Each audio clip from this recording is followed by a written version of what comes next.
580 Sports Talk coming to you on a Victory Monday. If you are a K-State fan, that's about it over the weekend. Thank you so much for joining us on a little overcast and a little cool Monday afternoon here in the capital city of Kansas. Thank you so much for joining us. Jake LeBon, Brendan Dorzinski, Dan Lucero with you. We got plenty of stuff to discuss. What a crazy weekend in the NFL. Boy, upset alert, if you will. And the Big 12, we'll get to some K-State. Hello, Avery Johnson. My goodness. He came out of the gates firing for the K-State Wildcats. Holy cow, it's like a vitamin B12 shot right out of it. So we'll talk plenty of K-State. KU with a great effort. Defensively, not enough. We'll get to that coming up. We got lots to discuss. As always, let us know your thoughts. Hit us up on our text line, 785-272-9429. Give us your thoughts if you're a K-Stater. What would you do if you are Chris Kleiman? Are you switching the man at the controls? Are you giving it to the 19-year-old freshman? Or are you riding with what got you there last year? Let us know your thoughts. Same thing on the KU side. Back-to-back losses for, or not back-to-back losses for the Jayhawks. They beat Central Florida, obviously. But KU falling on the road to Oklahoma State. Maybe we were all a little bit harsh on old Mike Gundy and the Pokes coming into this year. They've rallied basically against the Sunflower State. In some ways, but not in others. Yeah, inclined to agree. Yeah. Maybe we save it for second thought on Friday. Maybe we don't. But what do you know? Picking one quarterback and sticking with him, a good idea. Not a bad idea. Yeah, here, I'm pushing back on that. Nobody on that Oklahoma State team, coaching staff, players, regardless, no one deserved to win less than Mike Gundy. And his defense bailed him the hell out of that game. I'm more mad about the way he coached in a win than I am, I think, about KU losing. He loves kicking field goals. Big fan of it. Twice inside the 10. It worked, though. It worked. Unbelievable. It took him 4 possessions to overcome a one-score game in which his team scored 3 times. It worked, though. Asinine. It worked, though. It worked. He had faith in his defense.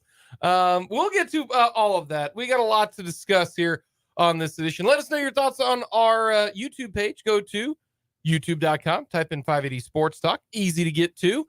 And let us know your thoughts. Hit the subscribe button as well. We will get to all of that coming up today. But I got a question for you. Are defenses now starting to even out the offenses? We were in an offensive surge in the NFL, but now I'm wondering, is this year a little bit different?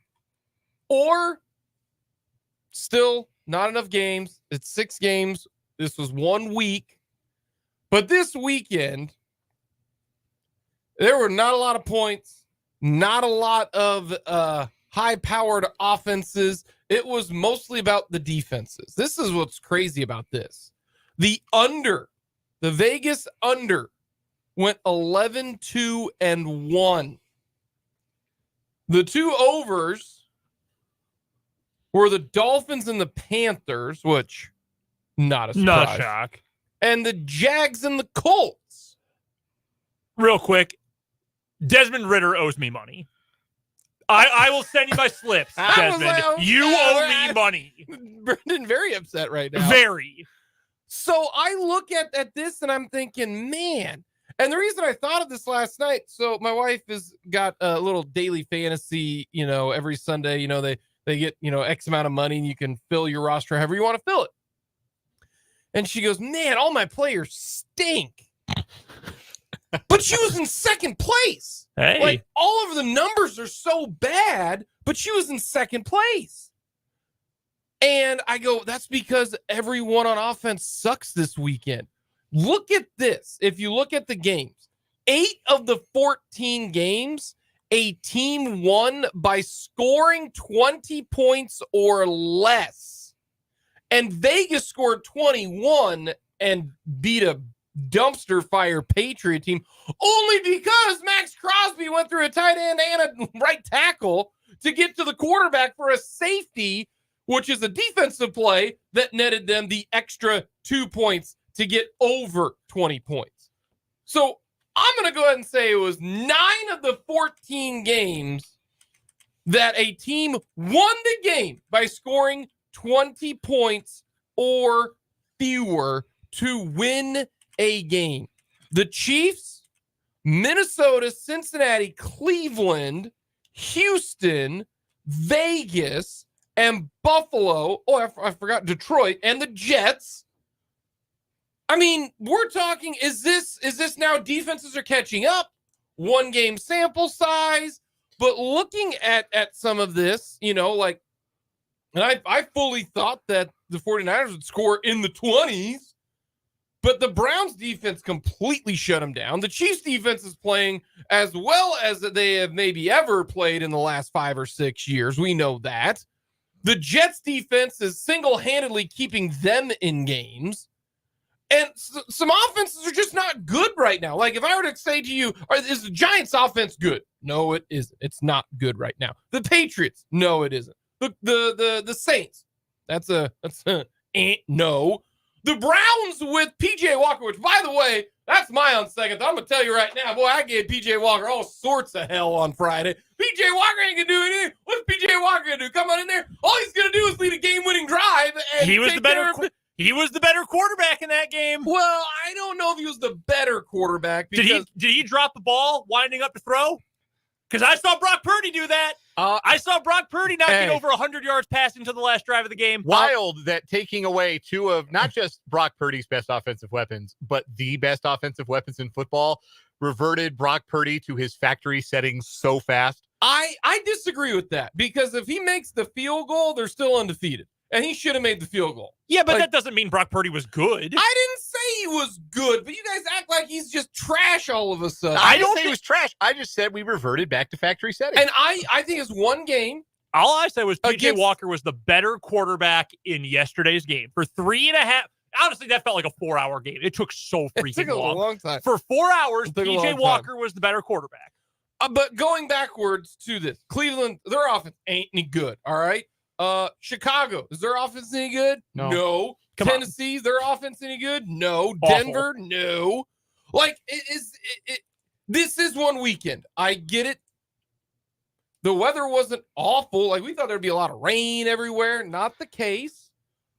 I don't think Cincinnati's defense is all that great, but they held Seattle to 13. So what do you think the reason why? And to me, I don't think it's just 1 weekend. Mm-hmm. Of really low scores, because overall offenses have not been as potent. Is it defenses are just getting better? Is it because the quarterbacks are making a ton of money that, there's not as many good players around the quarterback? Because there are more quarterbacks now on big time deals than we've ever had before when it comes to certain, I mean, even Derek Carr is making high level money right now for the Saints, which that's more or less whether you you got to be smart when you invest big time money. So what do you think it is? Is it more so, hey, 1 weekend, let's see what it is the next time? But I just rattled off like 10 teams, a third of the league, whose offenses flat out suck. So a couple of reasons why, and one of them I have a better explanation for than the other.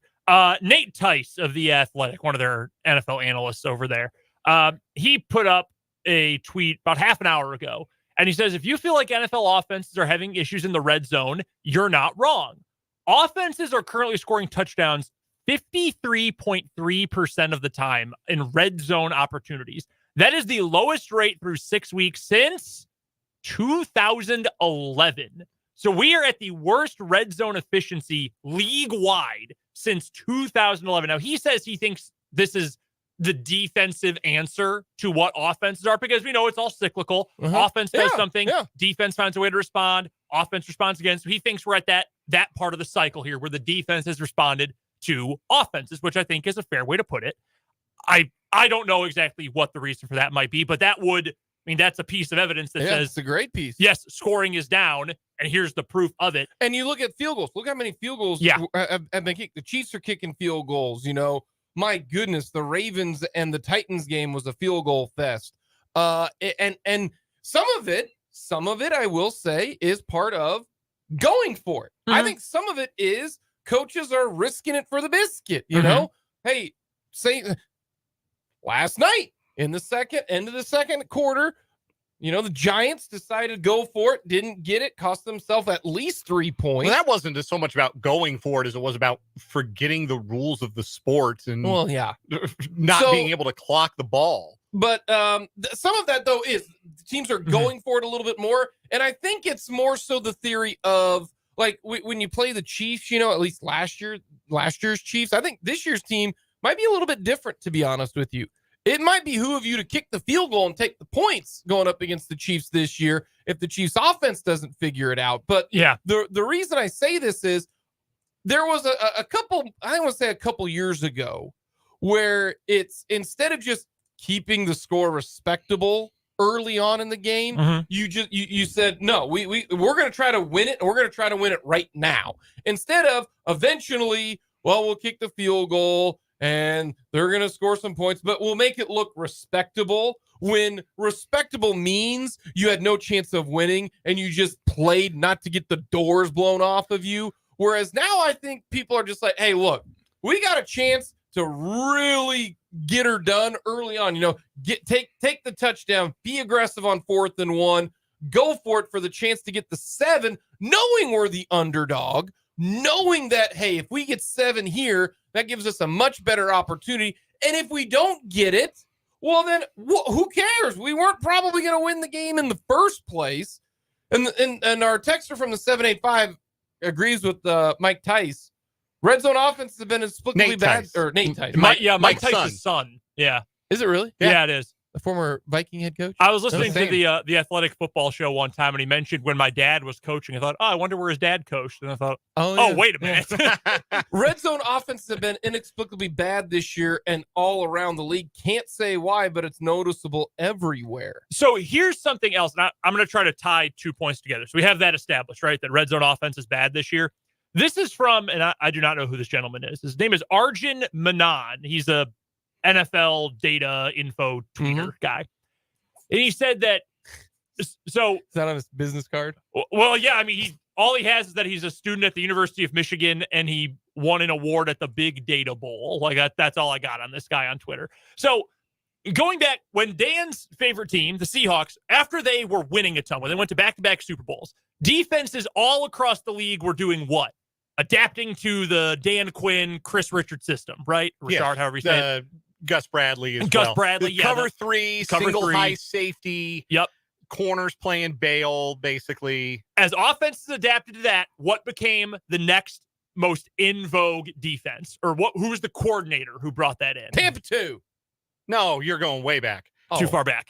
He's currently a coordinator. Vic Fangio. It was the Fangio defense. Middle of the field, open defense. We're going to play the 2-high shell. We're going to take away your outside weapons. Middle of the field is open. There are a lot of cover 2 principles in here, and we're going to win up front. And for several years, that was dominant. And even, we're going back a couple years now, we talked about more 2-high safeties around the league. Keep everything in front of you, bend but don't break. So according to this info, since 2015, we're talking Super Bowl Broncos 2015 with I don't remember who was coordinating their defense at that point. Oh gosh, it wasn't Jack Del Rio. No, whoever it was.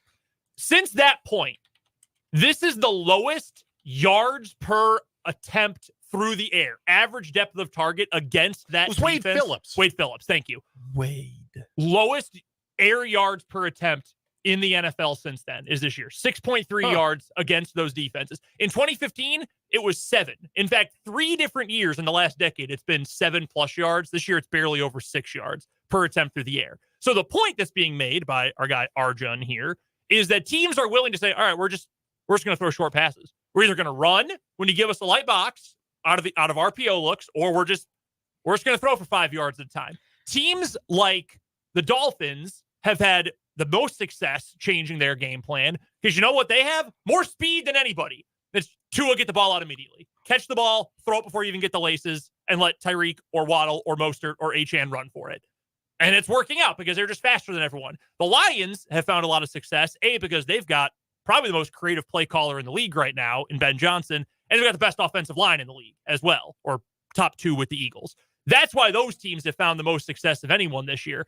Everyone else is just saying, hey, we'll go with longer drives. Well, the Eagles had a 19-play drive yesterday. They should have scored. That was not. He was not. He was not. That is bogus. And to that point, if you watch Buffalo, New York last night, which I was not planning to do, and then I look at it 6-0 at halftime, I said, okay, what is happening? Yeah, what is happening here? The second half of that game felt like watching a service academy game. There were 6 possessions in the second half. And the Bills, we generally think of as one of the most explosive offenses in the league, right? But even they were really deliberate. They were running the ball on early downs. They were not taking those shots as often to Gabe Davis, who was, if he played yesterday, he was invisible. Yeah. He's been invisible most of the years, Stephon Diggs. A lot of the Diggs catches were, quick outs or routes over the middle that, there were a couple of plays. They felt like Travis Kelce plays, except it's a much smaller guy, shiftier guy, but it's the same kind of just go find the open space. And when Josh Allen bails the pocket, he's going to find you. Those kinds of plays. Those aren't the explosives. Like we talk about explosive plays, those 20-plus yard plays. Those are the kinds of plays that set up. I mean, you get one of those on a drive, you probably score on that drive. It's a lot easier to have a drive that ends in points where you have one huge chunk play than if you're getting 5 here, 5 there, 8 here, 4 there, 3 here, 7 there, and moving the chains that way. That's harder to sustain against an NFL level defense over the course of 60 minutes. Especially in the red zone, too. Yes. Yeah. So I think it's because it's never just one thing, right? But I do think that the defensive evolution right now, and Mahomes and the Chiefs are such a big part of this. The defensive evolution is we will be satisfied with a 4-man rush. We will be satisfied to keep the field in front of us, and we will make you beat us by death by pinprick. We will make you do that. And the end result of that is the offenses that are good are still good, and the offenses that have explosive speed are still explosive, like Miami, like Detroit. But you have fewer possessions because possessions take longer. You have more possessions ending in field goals because teams are struggling in the red zone, and that's going to depress the level of scoring that you see across the league. So, well, again, it's never just one thing, but it's a confluence of things. And if anything, if you're watching this as a Chiefs fan, that jives with what we've seen out of Chiefs games so far. Like the explosives aren't there.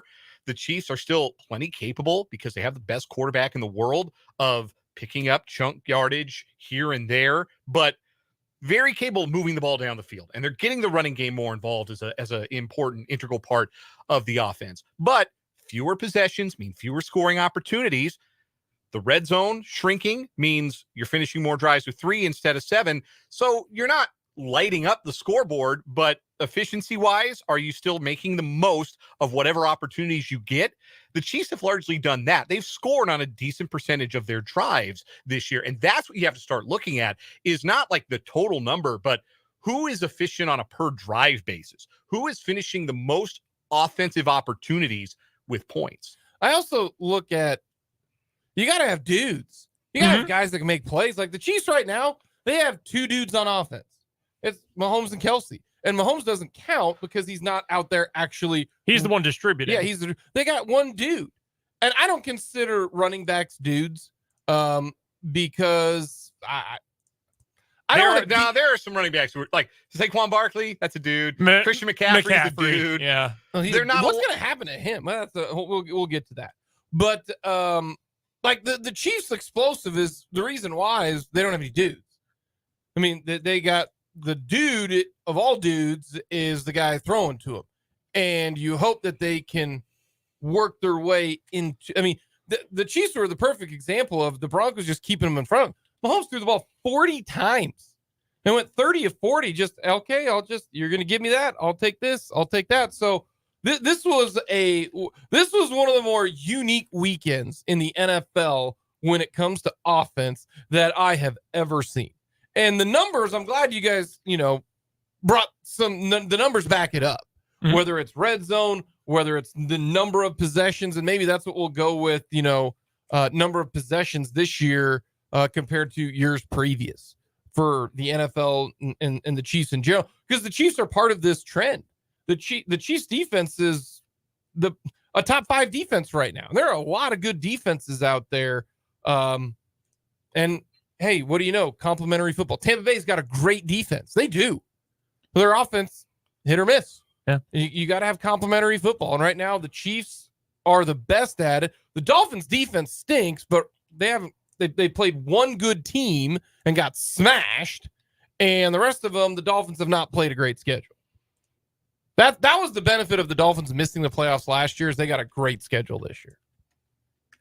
Yeah. That has helped the Dolphins here early on. Yeah, I mean, the best team they played, they lost to. And not just lost. They got mushed. Yeah, they got housed. Yeah. So that's Sunday Night Football next week for Miami. Play the Eagles. So there's a fun one for you. Who did I see? Did the Dolphins have the hardest? No, the Eagles have the hardest schedule the rest of the way, or the Bengals? I would not be surprised if it's the Bengals. By the way, speaking of having dudes, you know what is a kind of a weird phenomenon? How many snaps do you think T. Higgins played yesterday? 32. 32. You are too low. Played 29 snaps. He's healthy. You mean that's too high? You were too high. Yeah. I'm sorry. The official number was lower. Yeah. He only played 54% of their snaps. The week before, he was inactive. And the week before that, he only played 51%. Kind of interesting. Because he has not had... He's got 14 catches in 5 games played. Trying to lower his values. They can re-sign him. Or trade him. Coming up, we will talk a little KU versus Oklahoma State. We will get to that. And there's a lot of anger towards an individual on KU's team that we need to redirect it. We'll get to that. We'll talk a little Big 12. Lots more to get to on this edition of 580 Sports.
weekend coming up in the 3 o'clock hour. We'll talk with Matt Verderame as well, get his thoughts on the defensive weekend. We'll hear from Andy Reid. Thoughts on Charles Omenihu. How much is he going to play? Andy Reid addressed that, plus some Frank Clark discussion. All of that coming up in the 3 o'clock hour. But right now, we will move to the college side of things. KU went on the road to take on Oklahoma State. And it was an entertaining game, to be honest with you. Very entertaining. And KU falls, and Jason Bean is taking some heat from a small section of KU fans. I understand it's a small section, but I want to tip my cap to Jason Bean. And the reason why is Oklahoma State did exactly what they should have done. And that is stop the run. Be heavy on the run. Make Jason Bean beat you. And they did. They said, Jason, you're going to have to beat us. And Jason Bean threw 5 touchdown passes. I mean, he was throwing that one throw on the run to, I think it was Arnold on the sideline, and then about a 30-yard. Was that Skinner? That was Skinner. Skinner.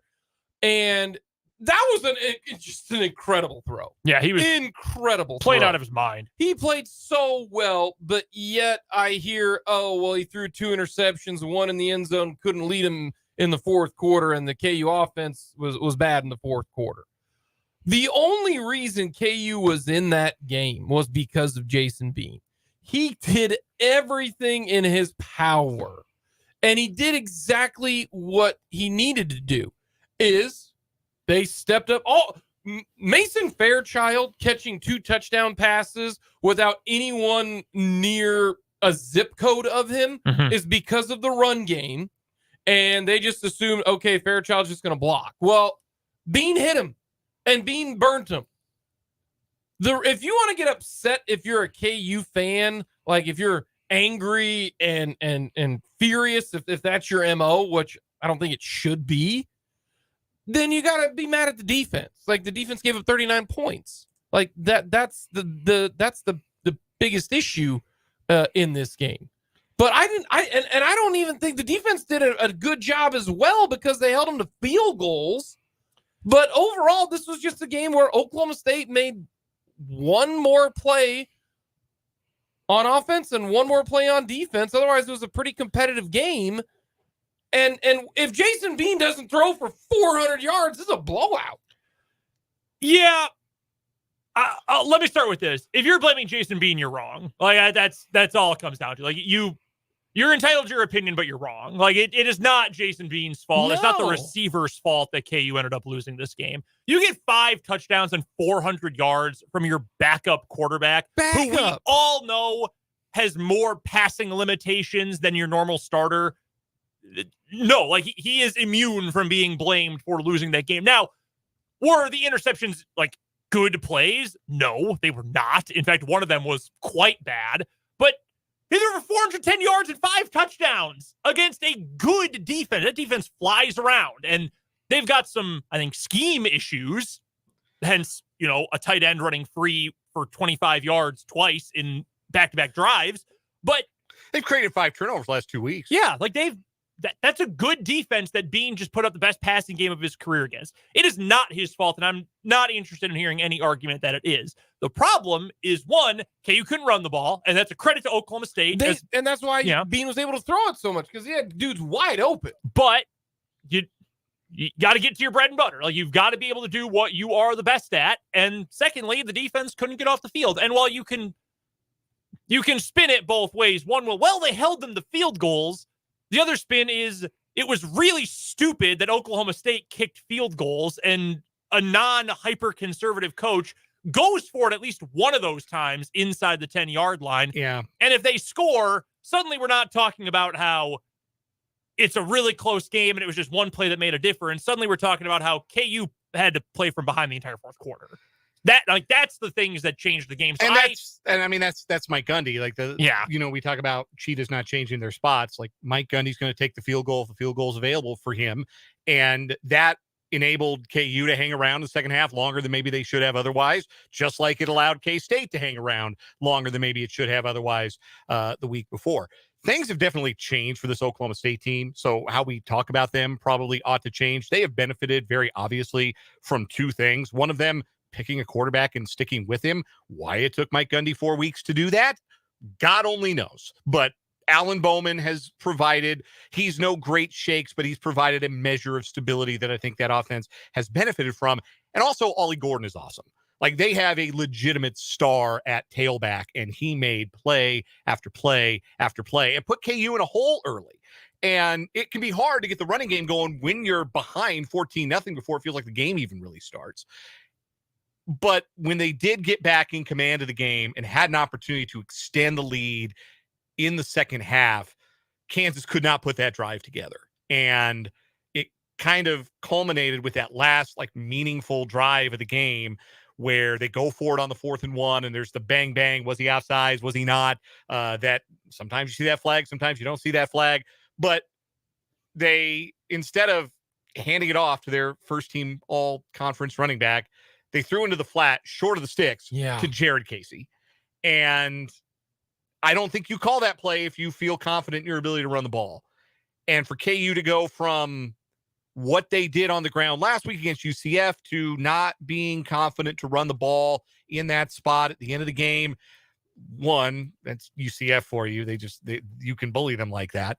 And bad coaching. And two, I think that it's just sort of shows that what happened over the course of that 60 minutes, Kansas kind of felt like they lost a little bit of confidence in that ground game.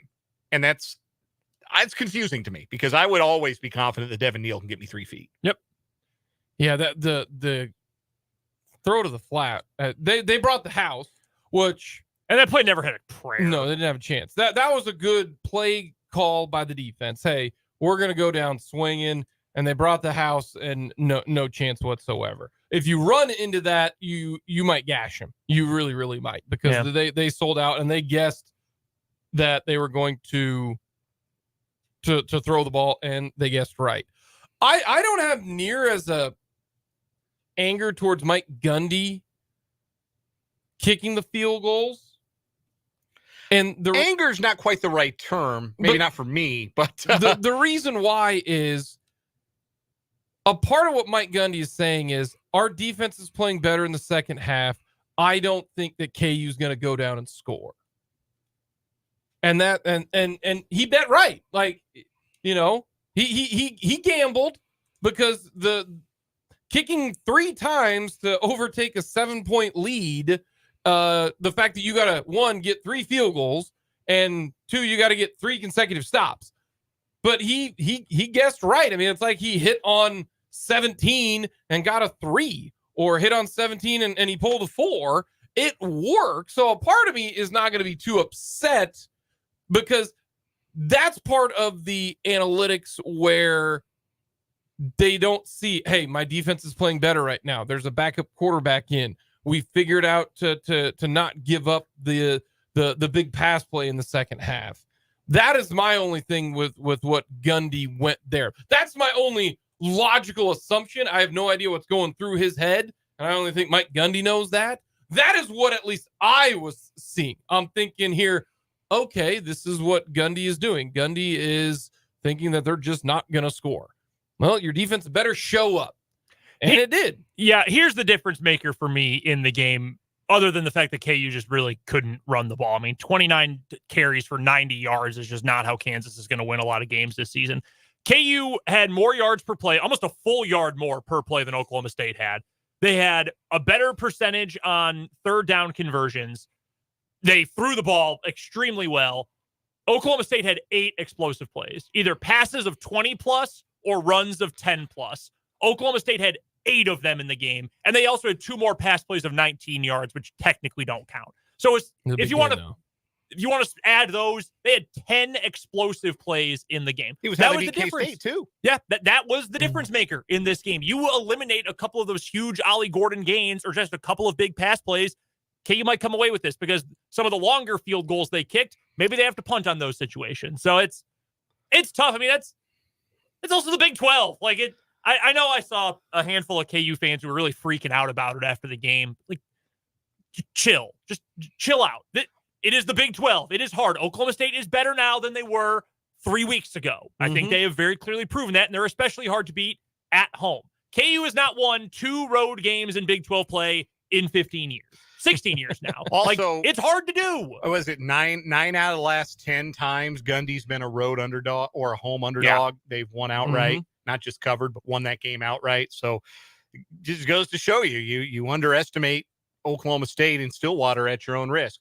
We have a texter from the 785 says, another disappointed KU fan. Hardest loss of my KU football fandom. There's zero reason that game should have been a loss. So much in front of us. We laid an egg instead of setting up what could have been game of the century for the Hawks against OU. KU had multiple chances to put the dagger in and end the game and couldn't do it. Still high hopes for the rest of the season, but that one was deflating. Those are the hardest games to lose. I mean, what was it for? Was it 3 possessions with the lead in the second half, and then the one possession where they turned it over on the 4th and 1 with a chance to go and retake the lead? That's an opportunity, like the texter says, to stick the dagger in, to finish the game, to put Oklahoma State squarely behind the 8 ball, to take Ollie Gordon out of the equation late in the game, because you're not going to run the ball if you're down by 10 in the 4th quarter in all likelihood. And Kansas just couldn't find that finishing blow. But let's keep in mind, finding the finishing blow on the road is the thing like established elite programs do. We are 2 years removed from Kansas being a 1-win team. Yeah, no, I'm with you. So this is part of the process, and this is where KU's at in the process, where this game is a sign of where they still have to go. And the bummer part is that their next game is against Oklahoma. Yeah, that's the scheduling gods there. And when we thought at the beginning of the year, hey, I thought KU would beat Oklahoma State. Jalen Daniels is there. I think they beat Oklahoma State. But, hey, Oklahoma State, they have played better. Alan Bowman, they got good receivers, too. Presley's really good. Yeah, he's a good player. I think he's really, really good. Yeah, they're finally getting the ball to him in space. Yeah. The first few games, it was like he was catching the ball and falling down. Yeah. So I just look at it as, for KU, the next game that they got after the bye week is Oklahoma. And if they lose that one, I just hope KU fans don't get discouraged. But yeah, I mean, that's the game we all fans react in the moment because it is what just happened and you're emotional about it and you're attached to it. But my plea is that you take like greater inventory of what is still to come because it sucked to lose to Oklahoma State. It's a bad loss. It's unfortunate. It's annoying. Yes, all of those things are correct. Everyone thought KU was going to lose to Oklahoma when the year started. Now Oklahoma's better than I thought they would be. Like, if KU ends up losing that game, okay, how much does that actually change? Does that mean suddenly you can't win 8 games? No, because the 4 after that, Iowa State is also playing better, but they're beatable, even in Ames. Texas Tech is beatable. I think Kansas State is beatable this year. Now, that's going to be tough if Avery Johnson's playing quarterback because KU stopping running quarterback, frightening. But that's a winnable game, and at Cincinnati is a winnable game. I'll say this about those 4 games. There's none of them that I would say Kansas has no chance. And at the end of the day, if you go into the game and you feel like you've got a shot, then you win 2 of them, you've got a winning season, and that monkey's off the program's back. Yep. Yeah. It's still all out there. Don't let one game, which will in all likelihood become 2, ruin your excitement for what is still available this year. We will we're going to get to some more Big 12 talk because there is something very evident that is happening in the Big 12 right now. We will get to that. Plus, I don't know if you guys know if baseball's happening right now. Come on, Rangers. Come on, Rangers. No. Yeah. Disagree. No. Oh, yeah, they've never won a World Series. I don't want anybody moving out of the neighborhood I will live in for the rest of my life. You're in here with me. We'll get to some other Big 12 football, including a big storyline that I think will really come to fruition at the end of the year.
Dan, what I'm going to say next is going to upset you.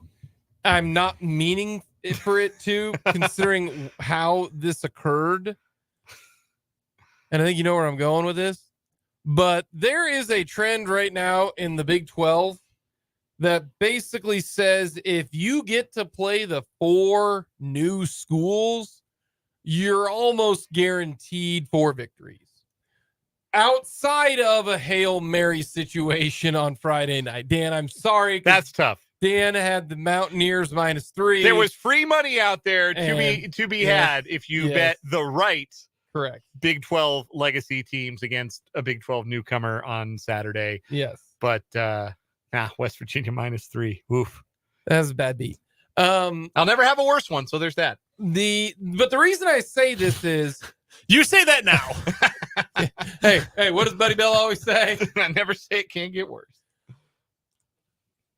The more teams that you play of the new 4, the better opportunity you got to roll in 4 wins. Cincinnati is bad. It is bad, man. Iowa State just flat out did whatever they wanted to.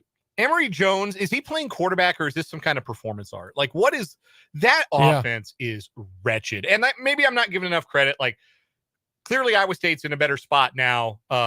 They found a quarterback who can make some plays in Rocco Becht, and they got some Kansas kids out there, Easton Dean, Labette County, making some plays for him.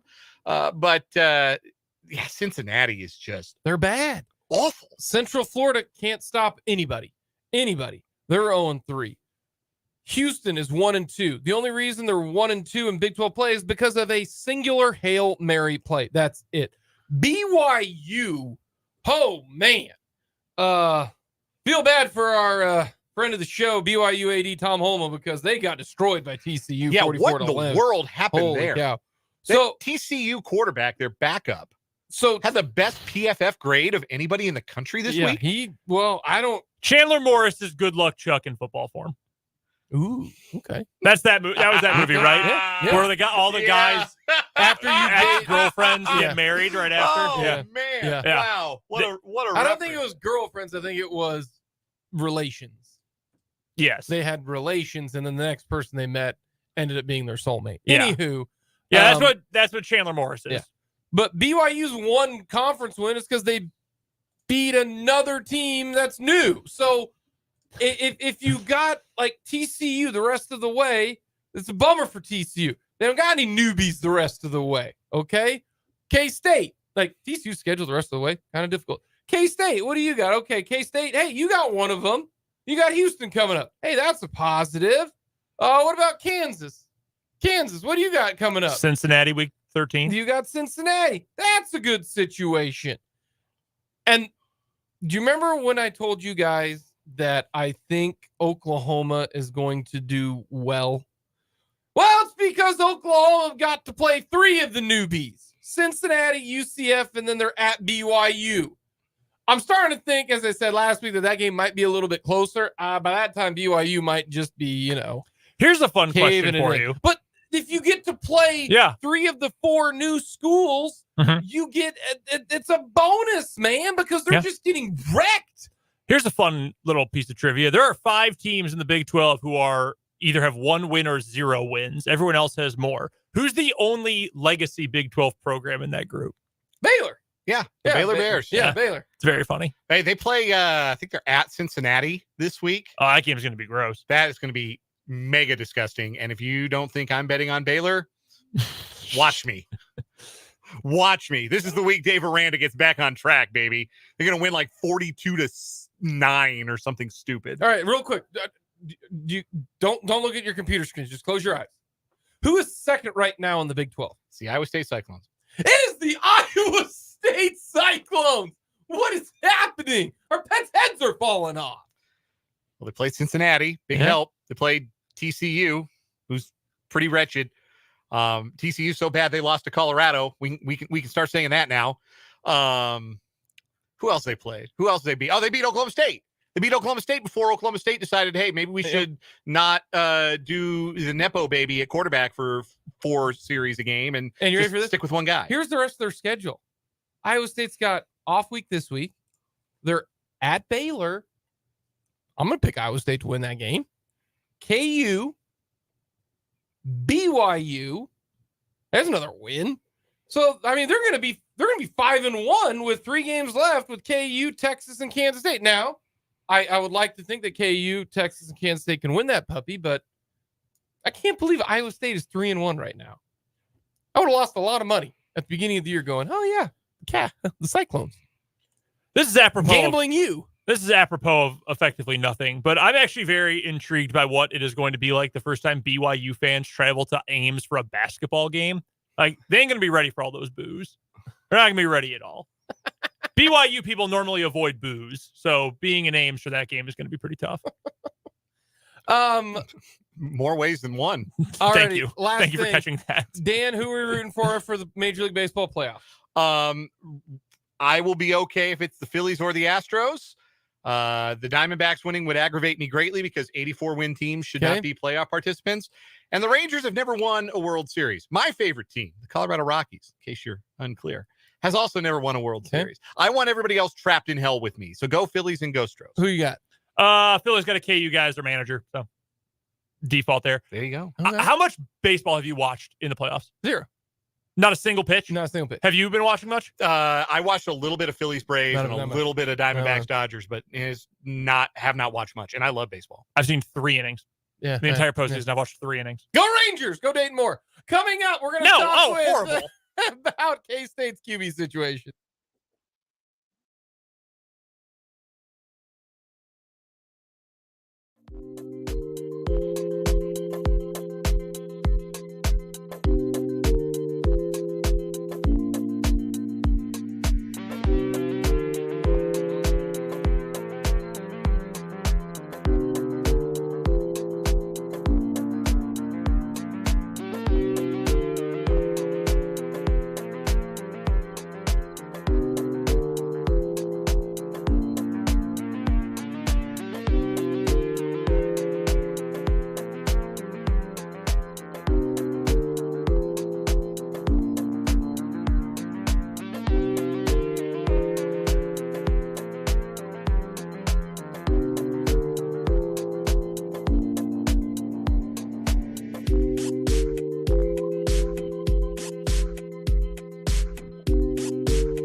to 580 Sports Talk, coming to you on a Victory Monday. If you are rocking the K-State purple, we will talk with Matt Verderame coming up at the bottom of the hour. We'll recap the weekend. Man, I have got a fantastic good for the weekend, and Brendan is going to love it. Absolutely love it. And it does not involve his Brisbane Mudcats or whoever they are. So we got plenty to get to. Lions. Let us know your thoughts on our text line, 785-272-9429. Also, go to our YouTube page. You can interact with us. Hit us up in the comment section. Go to 580 Sports Talk on YouTube. Type in 580 Sports Talk into YouTube in the search. It'll come down. You click on it. It's right there at the top. Click on that. And you can re-watch all of our shows and get all of our terrible takes that we had on Friday. Because boy, howdy, did the 580 Sports team take a bath on the good old gambling side of things. Hey, I went 2-3. That's not awful. No, you're down a unit. You live with that. Yeah. I went 1-4. Tough day. Started out 1-0. Hey, you've been red hot the last couple of weeks. You could afford a Yeah, down no, day. that's good for me. I need to make up some ground. Yeah, no. What is good for you is, hey, Jake, that's awesome, buddy. Keep on winning. Ridiculous. By the Did you way, buy us lunch? by the way, we just got an email. So you guys who pick on me all the time need to know we got bullying training we need to do at work. So watch yourselves now. We got bullying prevention right here. So you two are going to learn something. Fulton left too early. Poor Fulton. Poor Fulton. Oh no. Oh goodness. We got a lot to get to, including what was we need to send that to Fulton. Oh my God. Oh man. I miss you, Fulton. We will get to a lot more coming up in the 4:00 hour. We'll hear from Andy Reid, but I didn't think that a 19-year-old would run for 5 touchdowns and honestly look like he was running in fast forward. I'm going like Gen Zers, you don't know what that means, but everybody looks stuck in the mud except for number 5. And he looked so fast. He looked like I compared him to a Top Fuel dragster, man, because he's waiting, being very patient, good for you. And then all of a sudden there was a crease and it was just like a top dragster, the funny car pushes the button and it looked like he had a rocket just shoving him forward. He looked so fast.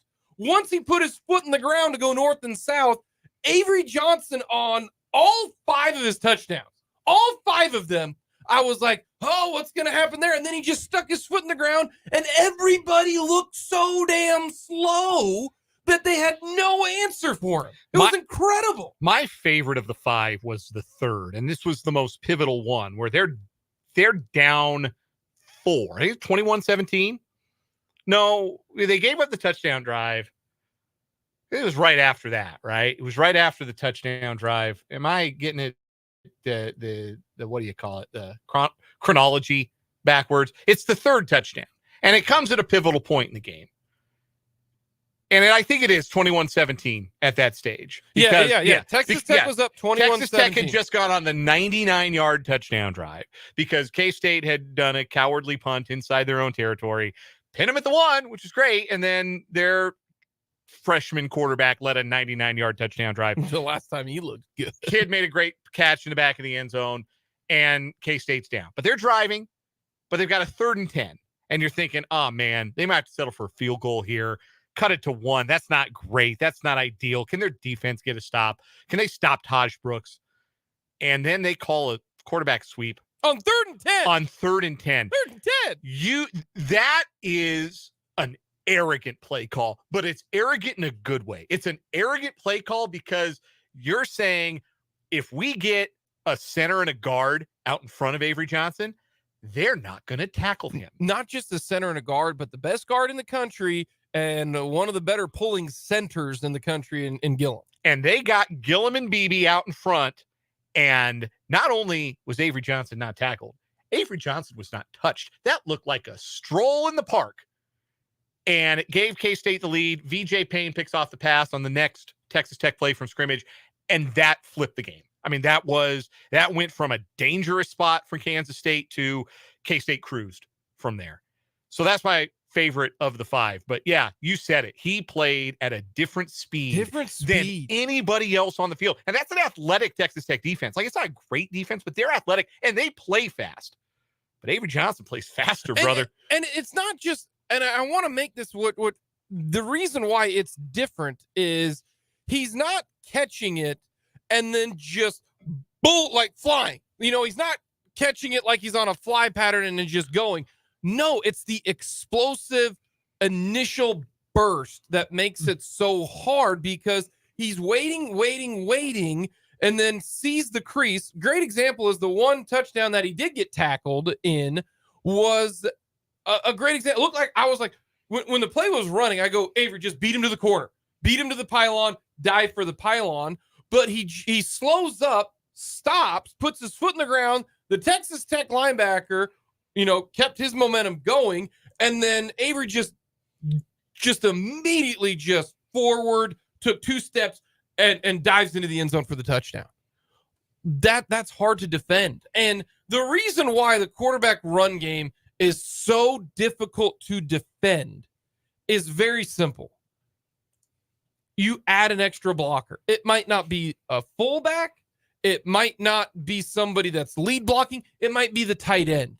Instead of having a fullback, you go double tight end sets, which forces your defensive line to be balanced. If you are forcing a team to be balanced, then that means you're taking away roughly half the field. When you run quarterback power, it's pretty simple. We got a hat on a hat plus an extra hat that we normally don't, because after the quarterback hands it off to Ward, then he just stands there and waves and becomes the best cheerleader on the team. But when you've got someone who runs a 4-4 who can just explode, that makes a big difference. And the biggest question right now at every single water cooler from here to Scott City all the way up, to Marysville down to, Wellington, who's going to play quarterback? Who's going to start at quarterback this weekend against TCU? And I don't know if he intentionally did this or not. And Dan, you pointed out when I was talking with you before the show earlier today in the office, is in the post game, he said, Chris Kleiman, you mean? Chris Kleiman said, it's a week by week. It's always week by week. We just go with, we wait and we evaluate it, which every coach says that. But then he said something when he talked about why they decided to put Avery in the game. And the reason why was they said, well, they had single high deep safety. So that means they're basically playing defense with 10 guys. If there's deep single high safety. That's just a direct quote. We had a plan to play Johnson in the first half. He had a nice drive. Then we put Will back in and then Avery back in. We bounced back and forth. Then in the third quarter, they were giving us the quarterback run. And that's why we stayed with Avery, because if they're going to play a deep safety and give you quarterback run, then we're going to make people pay for it. And, okay, so now you got deep single high safety, and that guy's not a factor in the run game. So now you got 10 guys. You run Avery Johnson, that means you're now effectively not just a hat on a hat, you're hat on a hat plus an extra guy, because the safety is 25 yards back there and he's not a factor. So that's why the run game works so well, is because you got an extra blocker minus. That's poor coaching for Texas Tech.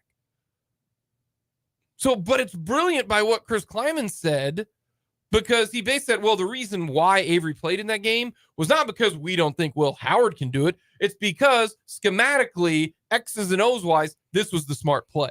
So he leaves it up in the air up until the game against TCU. I personally would give the keys to the freshman. That is what I would do. I know that sounds crazy. Will Howard played great last year, led you to the Big 12 championship game.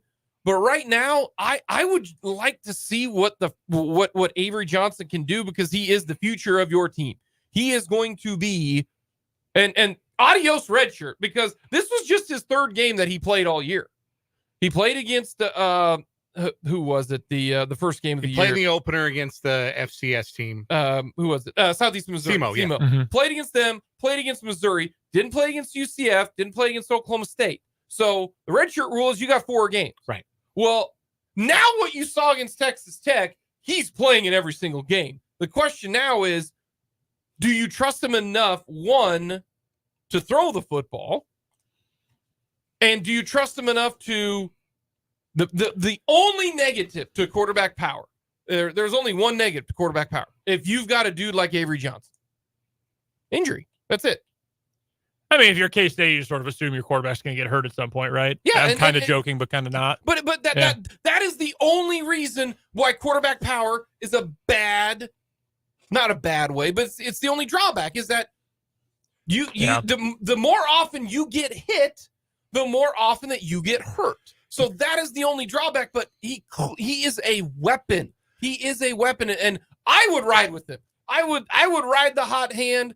And if it looks like he's struggling, then you go back to Will Howard because Will Howard can handle it because he is a veteran guy. I have only one question because like a lot of the talking points mean nothing to me. Like, oh, well, what about his red shirt? I don't care. If Avery Johnson is as good as he is supposed to be, he's not sticking around for 5 years. No. Like he that's never going to happen. Nobody cares about a red shirt if you're good enough to play and play a lot. Like, so don't worry.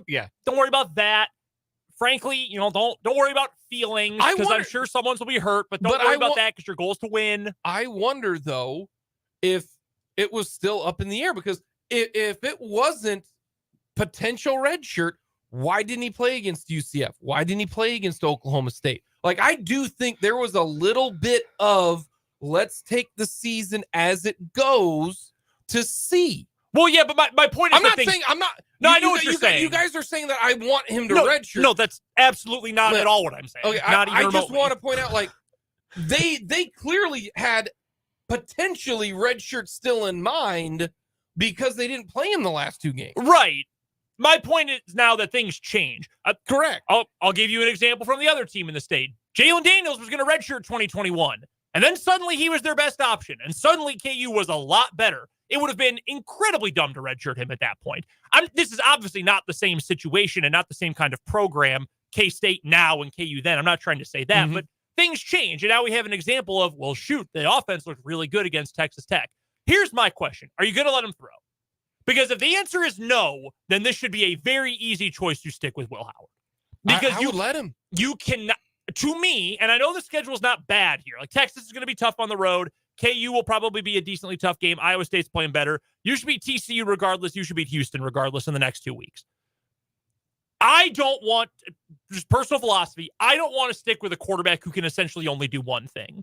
Because to me, that is just opening yourself up to more issues. I like to stick with one guy, but I also like my guy to be able to do more than just, hey, we're running power right, we're running power left. Like, I think if you're comfortable expanding the playbook enough to at least have some passing in there, and you trust him to do that, then go with Avery Johnson. If you don't, though, I'm going with Howard. I think that is an entirely fair point, and I think that Chris Kleiman and Colin Klein tipped their hand on that on the final meaningful drive of the game for Kansas State. They took over about 11 minutes to play, and they're up 10. And you got a chance to go down the field and kill off the game. And again, it's been the quarterback run, slicing and dicing Texas Tech for the better part of that second half. They take over at the 20. So they got to cover, 50 some yards to get some points and feel like, okay, we've put the game away here. They open that drive with a passing play. Not a real complicated passing play. I think it was a rollout to the boundary, but a pass to Jaden Jackson, 10 yards, move the sticks. 3 plays later on a 3rd and 1, they ran quick game. They ran a quick screen out to Phillip Brooks. Those plays have not been super successful for Kansas State this year when they try to run the quick game to the outside. That play picked up 11 yards. It was as good as the quick game bubble screen in short yardage has looked all year. Next play, they're at midfield, dart to Jace Brown for 21 yards. Was that the hitch? Yeah. Yeah. He throws a dart to right Jace Brown. Right near the hash, right? Yeah. Yeah. Ends up picking up 21 yards. 5 plays later, Johnson's in the end zone. The game is over. But the fact that they opened the playbook up in that way, and we saw he can make the throw on the move, he can play quick game, and he can get the ball out, he push it down the field a little bit. I think, for me, that was sufficient. And if any program is equipped to move away from the veteran and give it to the guy that gives you the best chance to win. If everybody, including the veteran, can see that, it's Kansas State, because they just did this last year and the spoils were a Big 12 championship. And everybody in that locker room gets it, especially Will Howard. Mm-hmm. I'm not a lip reader. I saw some people on my timeline who were acting like lip readers on Saturday because the camera lingered for a long time on a conversation between Will Howard and Avery Johnson. And I thought what Will Howard was telling Avery Johnson was, this is your night. Some people thought they saw Will Howard saying, this is your team. That feels a little extreme. It was certainly Avery Johnson's night, but I'm with you, Brendan. If they trust him to throw even a little bit, I think that last drive of the game was really revealing that they do. It is Avery Johnson's team. They're going to start him on Saturday, and they're not going to look back. And Will Howard will be quarterbacking the University of Maryland next year. West Virginia. Yeah, WVU. He's a Pennsylvania guy. Penn State doesn't need a quarterback. Pitt, Drew Aller's got another Pitt year. Probably doesn't. Pitt found their guy. Yeah, they got their guy. Talk about that. Coming up next, we're going to recap the weekend with the good, the bad, the ugly.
All righty, time for the good, the bad, and the ugly on what occurred over the weekend. And it's very simple. Not many people can score a 125-yard touchdown. But James Letcher Jr., otherwise known as J.J. Letcher, formerly of the Washburn Ichabods, returned a missed field goal by the good old Edmonton. They're not the Eskimos anymore. So they're the Elks. The Elks, which honestly is a better name. Elk, great mascot. 125 yards. I sent him a message. I texted him. I said, "Hey man, did you get tired?" He goes, "Yeah, I did." 125-yard field goal that was missed, catches it at the back of their 50-yard end zone and takes it all the way to the house. And that was to lead the game. How awesome is that? And don't forget, the field is wider in Canada as well. Not just longer, it's also wider. About time the Alouettes realized you got to get him in open space. I'm not a coach, but if I had him on my team, you just give him the ball where there's a lot of room, and he will make everyone miss. Mm-hmm. That was awesome. Yep. We got to work on his touchdown celebration. He was tired. I don't know what that was. He was poured out. But that was pretty sweet. That was awesome. My good from the weekend, Saturday night, the late night slate of college football was awesome. We had San Diego State, Hawaii on the islands. It was actually on Real Cable, not the Team One Sports app this week. It was on CBS Sportsnet. Came down to the wire. Hawaii put up a good fight. San Diego State still covered, so that was nice. We got some FCS football at the Kibbe Dome.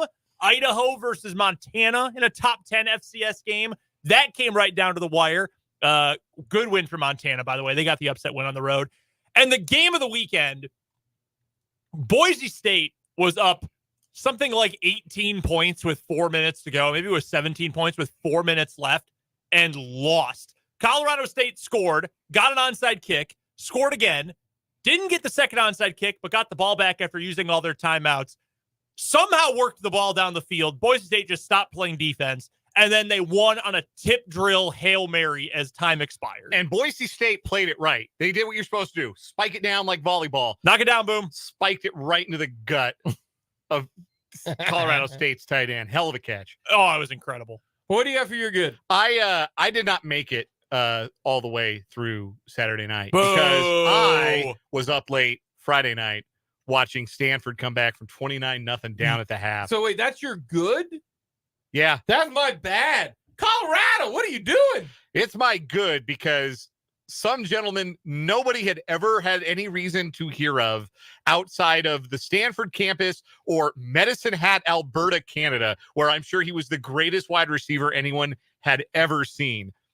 Alec Ayomanor, 13 balls, 294 yards, 3 tuds, including going right over the top of one of the best players in the country, Travis Hunter, for a 25-yard touchdown in overtime.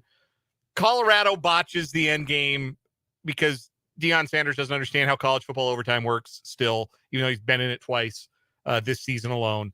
And the most exciting show in college football, Colorado football, once again delivers, but this time they're on the wrong end of one of the greatest comebacks in the history of college football.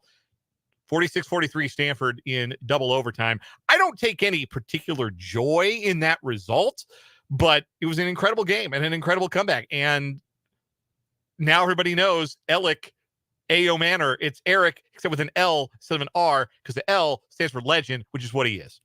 He Tyrone Prothro to catch that one at the end of the game. He stuck the around football right next to the guy's noodle. Look, I know Travis Hunter's a good player. I know he's a great athlete. You can't let the pride of Medicine Hat go for nearly 3 bands on you, pal. You can't do it. 97-yard touchdown and like a 70-yard But the touchdown. thing is, like, he's just running open. There was nobody there. Like, there's nobody around the ball. And bad angles. It's like they didn't know. It's like when they were in middle school, they didn't do the angle of pursuit drill. Deion brought some Louis luggage to Colorado. There's no question about that. But he still got some, like, Jordache jeans packed in there. Some Jinkos. What do you, that was my bad that Colorado gacked it. What about you? My bad was just the quarterback play yesterday. I wrote down a handful of names specifically. Brock Purdy was bad. Jalen Hurts was bad. Josh Allen was maybe not awful, but he was not good for most of the game. And again, Desmond Ridder, you owe me money. So I will, I'll give you my Venmo. I'll give you my PayPal if you want. You owe me money. My ugly. Wait, do I not get a bad? I thought, oh, yeah. What's your bad? Wow. Sorry. Damn. Hateful. My bad is I don't get a bad. No, my bad was, I got to tell you, it brought the feeling back seeing the Seattle Seahawks broadcast to most of the country on a Sunday afternoon. It's been a while since that has been the case for a Seahawks game. But Seahawks-Bengals was on CBS yesterday. I was very excited to be able to sit in the comfort of my own home during the day with, like, it was light out and everything, and watch the Seahawks. And then they had 4 red zone trips after their opening drive and scored a grand total of 3 points. And that was an extremely winnable game. It would have benefited certainly the Chiefs and everybody else battling for home field advantage in the AFC. If the Seahawks had been able to pull it out, the Seahawks were not able to pull it out. That was that made me sad. That bummed me out. My ugly is the New York Giants. G-Man. And also the ugly is the officials. That is pass interference. I don't care if it's the last play of the game, if it's the first play of the game. You cannot grab a man's shoulder and jersey while he's trying to catch a ball. That is embarrassing. Wasn't great. It's embarrassing. Not great. Imagine what Twitter would have been like if the Chiefs won a game on that exact play. Yeah. I would have loved it. You would have seen that picture of Mahomes and the ref doing the jersey swap. It would have been like every other tweet. Mike Florio might have had a stroke. Yeah. Oh, man. You got an ugly? I almost said something very mean, but I'm not going to end up saying that. Yeah, my wife's alma mater, Washington State. Not only did they not cover against Arizona, they didn't get off the bus. They actually did not play the game. They did. Yeah, it was unfortunate. Wow. They just let Arizona put up 44 points on their own. That was rough. What do you got? Arizona actually good as it turns Fafita out. can go. Yeah, that's a really good team now that they've Velveeta. benched the chaos himbo Jaden Delora and have a real quarterback who can do real things. Jail next. You're not wrong. That's wrong. Yeah, Well, not a good guy. Do your Googles on Jaden Delora. Bad? Yeah, Bad guy. Bad guy. Okay, yeah, some questionable off the field behavior. My ugly was I sat here on the radio on Friday and I said that I thought that Caleb Williams was college football Mahomes, and he went out and looked like college football Brody Croyle, and it was bad. Like, I don't know what the hell that Brody was. Croyle take one like that, man? Why you got to bring up Brody It was Croyle? the first bad Chiefs quarterback I thought of. It could have been Tyler Thigpen, and anybody can get it. But no, it was really revoltingly bad from USC. That's the kind of loss and the kind of performance and just what their season has been that really makes you wonder, like, where's this thing going under Lincoln Riley? Really good offense, terrible defense. But even there, like, yeah, how good is that? Like, when Mario Williams got hurt in that game, the offense was nothing. Like, they couldn't move the ball. Like, Brendan Rice is a good player. Caleb's obviously great, but their line's not all that good. They can't really run it, even with the Power 5 transfers they brought in. They've only got 2 receivers. I don't know. Can we give a real quick bonus good for the weekend? Yes. Our guy Paul Meyerberg, bounce back week with the garbage pick of the week. North Texas slaughtered Temple 45-14. Should have bet it. Paul is back. Coming up next, we're going to talk all things NFL with Matt Verderame.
Talking all things NFL with our NFL insider is Matt Verderame from SI and SI.com, Sports Illustrated. Follow him on Twitter at Matt Verderame.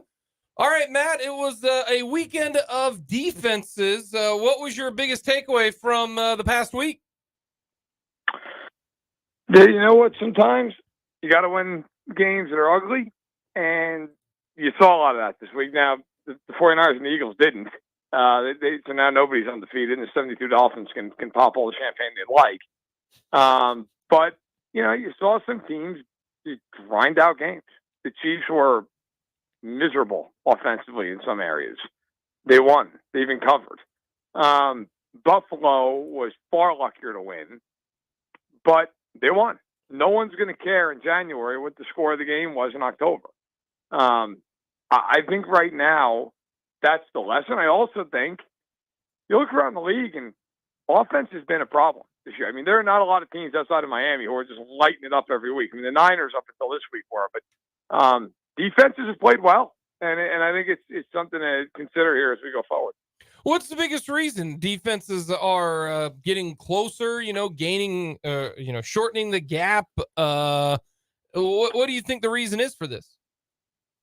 You know, I don't know if I would put my finger on any one thing and just say, well, this is why. But the NFL, like everything in the world, is cyclical. And I think what you're seeing is some of these teams, some of these defenses are now coming up with ways to just say, look, you're not beating us over the top. And that's been going on for a few years now. And so offenses are adjusting by trying to beat you with these underneath quick game plays. And now defenses are saying, all right, well, we're going to draft a little differently. We're not going to draft 320-pound defensive tackles. We're going to draft guys who are 295. We're going to draft DNs that are 250, not 275. We're going to draft linebackers who can run like safeties. And I think what you're seeing is now on defense, there's more speed than ever before at the expense of size. But size doesn't matter as much because you're not running the ball in there. Now, what's going to happen is, I guarantee in the next 5 years, teams are going to start running the ball with power again. That's what's going to happen because your 295-pound D tackle is not holding up against a 330-pound guard. So I think that's the counter to all this. But right now, these defenses are just saying, look, if you're going to just throw the quick game, fine. We're going to outflank you. We're going to run to the ball. And I think that's part of it.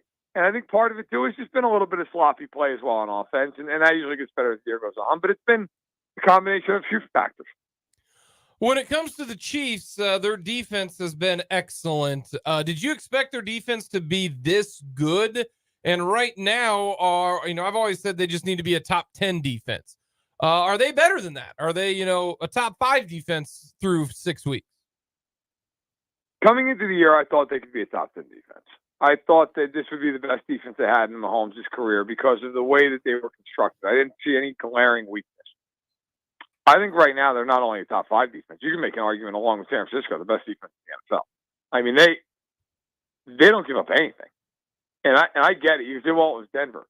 They didn't give up anything to Detroit. Give 14 points. Give 9 points to Jackson. Minnesota has an offense.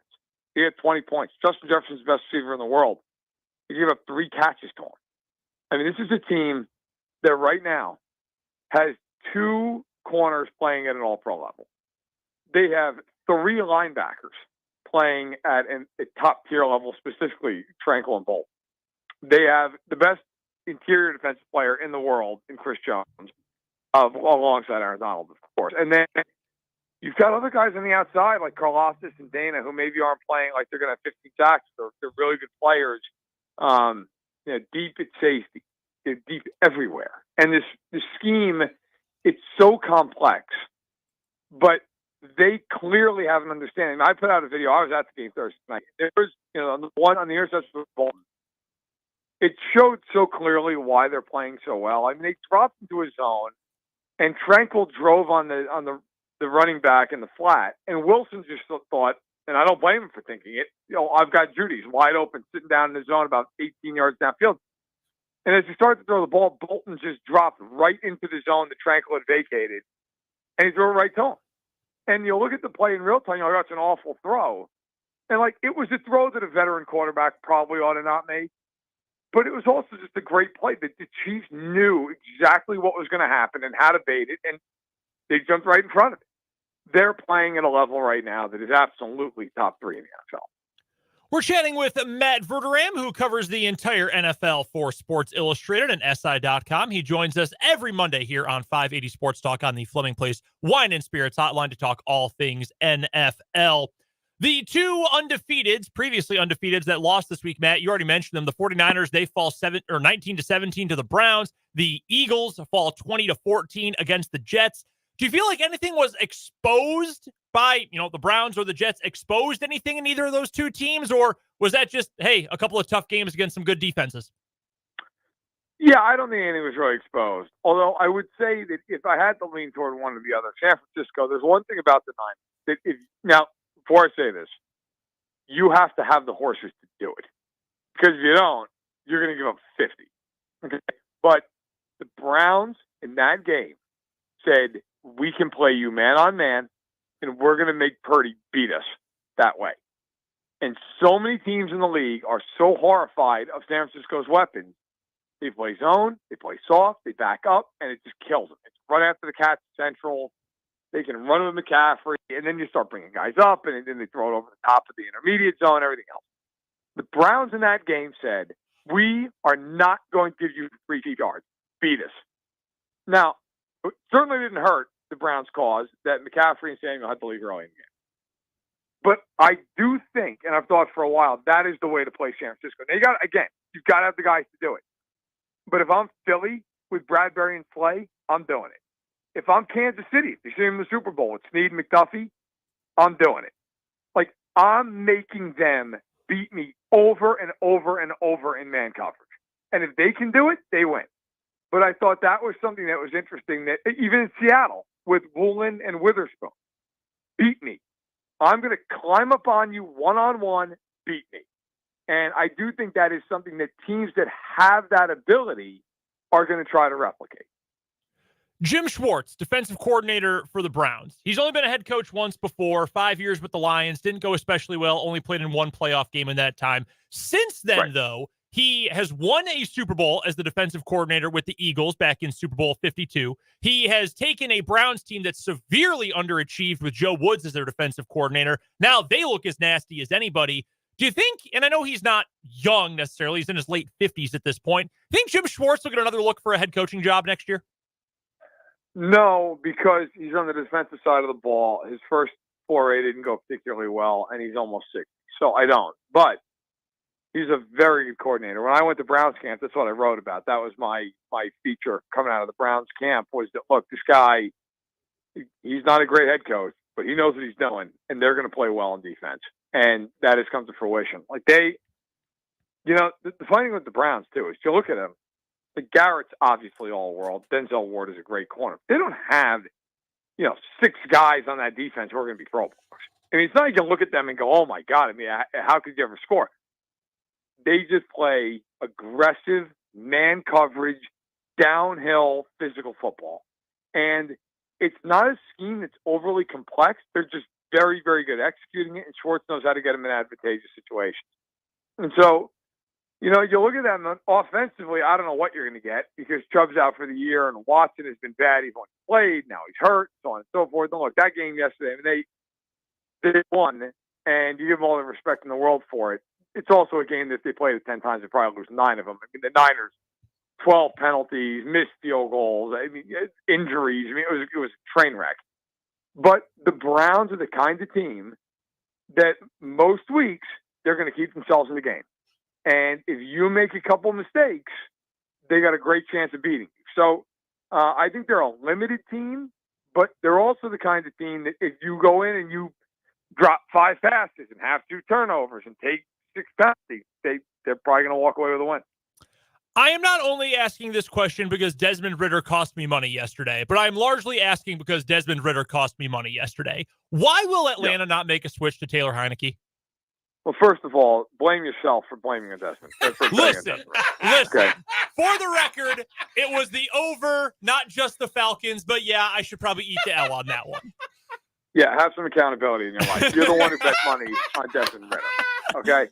So that's your problem, one. Number two, I am with you. I wrote that in my takeaways column for SI yesterday. At this point, if you're Arthur Smith and you want to make the playoffs, which I think they can, Desmond Ritter's got to go to the bench. I mean, he had one good game against Houston, and that's it. The other games, he has been awful. And you're to a point where, like, Heineke's not great, but you can win 9 to 10 games with Heineke with that roster. Now, look, I get the upside is limited. I get he's not the long-term answer. We all understand this. Neither is Desmond Ritter. So I'm with you in that regard. Like, if I'm Arthur Smith, I'm sitting down with Ritter and saying, we gotta make a change here, because I can live with you not being overly prolific. I can't live with you killing our team with turnovers and then also throwing for 170 yards. That I can't live with. So I think Heineke at some point is going to get that job, and for me, that job would be Heineke's much sooner rather than later.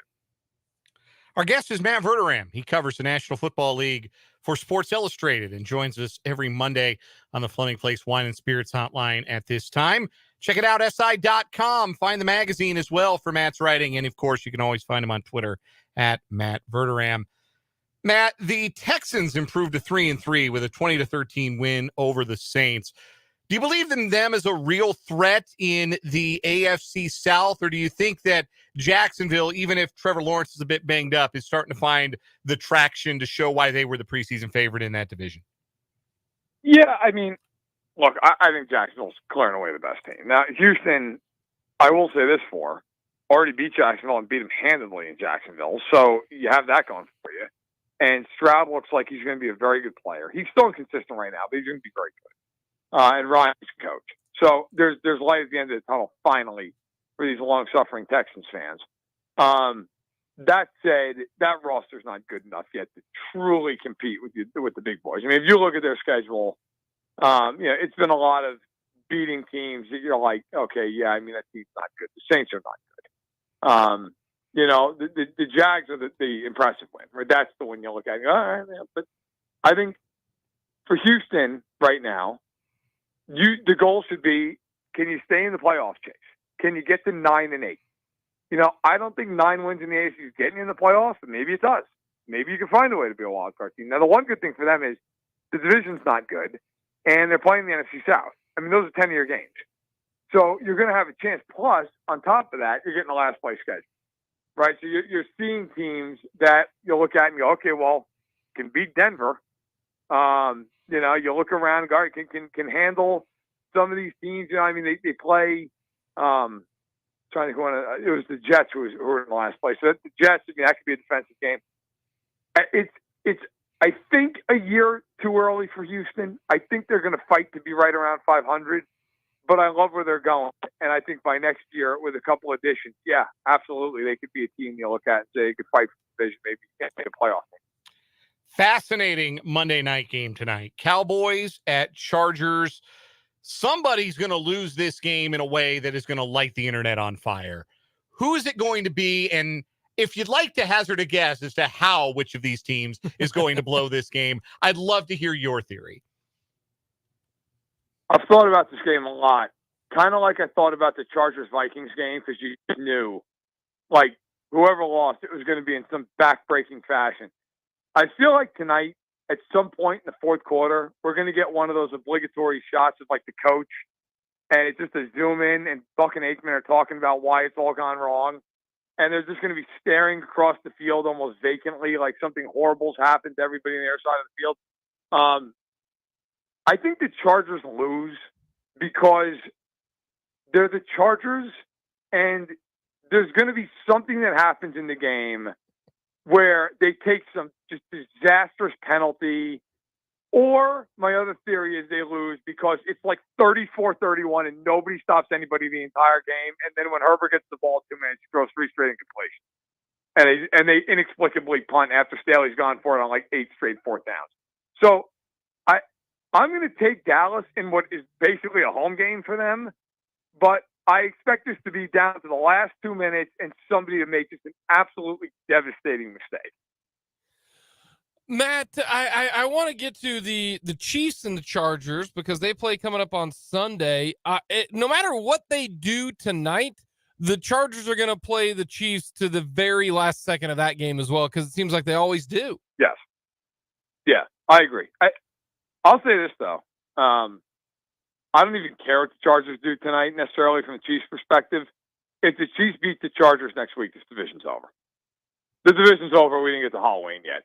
Because even if the Chargers win this game, but the Chiefs beat them next week, they're up 2.5 on them. Good night. Chargers aren't catching them. I don't know if the Chiefs are going to lose in their 3 games this year. So the Chargers really, they have to win tonight, and they have to go to Arrowhead and win if they want any shot at the division. Because if they don't do that, they don't win the division. I mean, they're just not going to have enough ground. I know it sounds weird to say they're not going to have enough time, but they're not. I mean, if you really look at it, 10 games, you're back 2 or 3.5. You're not catching Kansas City. How many games is Kansas City going to lose this year? So for the Chargers, it's a must. For the Chiefs, I mean, the question is, can you get your offense in gear? You know, the Chiefs are moving the ball like crazy. They're one of the top 6 or 7 teams offensively in the NFL in yardage, but they haven't been able to put it all together. They match up well with the Chargers defense. I think they should be able to throw all over them, but they haven't been able to do that. They should have done it against Denver. That had a lot of yardage, scored 19 points. So I think the Chiefs will beat the Chargers, but I agree with you. It probably comes down to the last 5 minutes or so. All righty, last question. We're roughly a third of the way through, a little over a third. Who's the MVP? I think it's got to be Tua right now, right? But I don't have a strong opinion on it. McCaffrey's there, Tua's there, but I wouldn't be surprised if Mahomes or Allen or somebody else like that makes a big run. I mean, I feel like it's wide open. I guess I have to say Tua right now, but even Tua's had games where he's played particularly well. I don't think there's any consensus favorite, but I'll go with Tua. Matt, as always, we appreciate the time every single Monday and also the terrific roast of Brendan there. We appreciate it. Happy to do it. Take care. Matt Verderame. All right. Well, that last line That is maybe fantastic. Accountability. Hey, That's pretty funny. I don't know if I've ever laughed it on here harder than I did there. That's a great line. That's a bar. That was fantastic. He gives you an unfiltered opinion. That's why we get Matt on here to talk about it. So, yeah, he's got Tua. Makes sense, I guess. Yeah, I think so. I don't really know. Coming up, we got a lot more. We're going to hear from Andy Reid. What is wrong with you? And we'll talk more NFL.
Victory 580 Sports Talk coming to you on this Monday.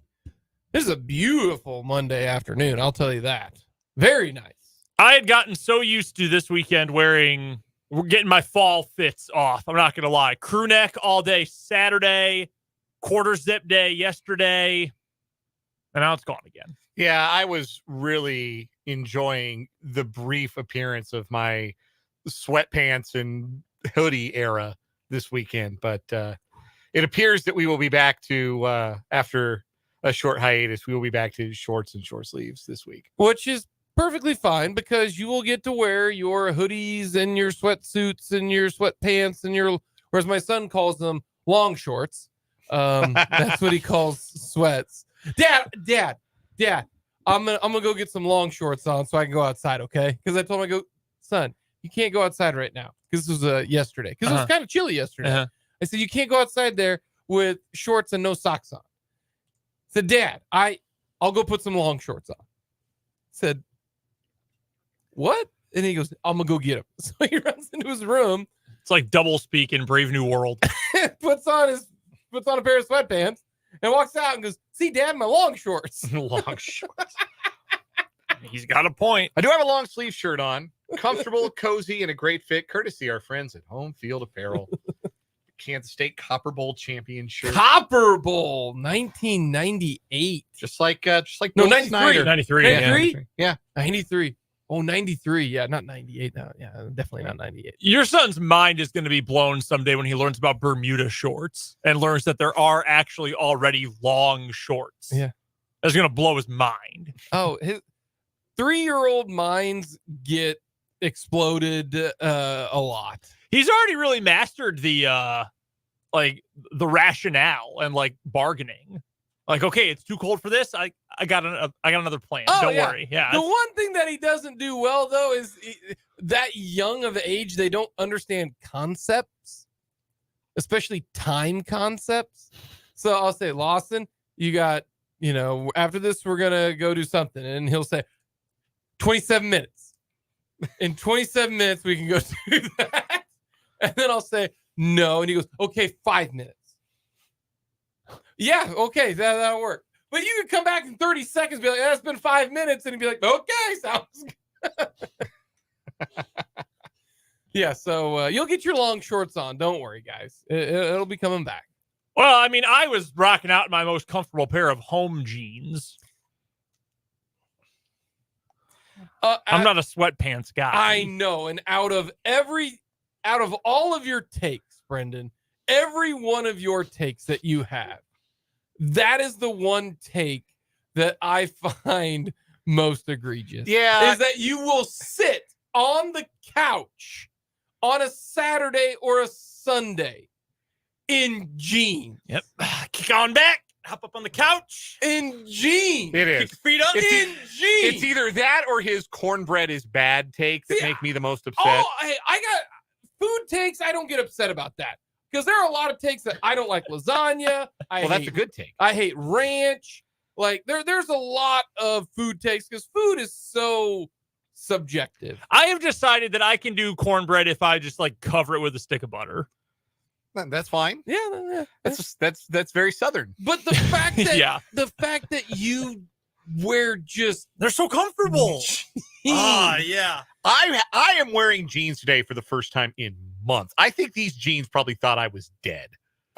I would rather wear my golf pants than jeans. No, man, you're not wearing good jeans then. Man, I bought a pair of golf pants last year, and now I can't stop. I wear them all the time. They're so comfortable. They're the best. I need another jeans pair. Suck. I hate them. Oh, no, man. And you got Mr. Jeans over here. With a belt, of course, as well. Yeah, I remember one time Brendan had to go to Walmart to buy a belt. Oh, it's Kohl's. Yeah, I drove Went to Kohl's down over here. Yeah. Bought a new belt, yeah. And another time you forgot a belt, and I had an extra belt at the office. I was like, Brendan, don't go buy another one. Just use this one. For what it's worth, that belt I bought that day, probably the best belt I own.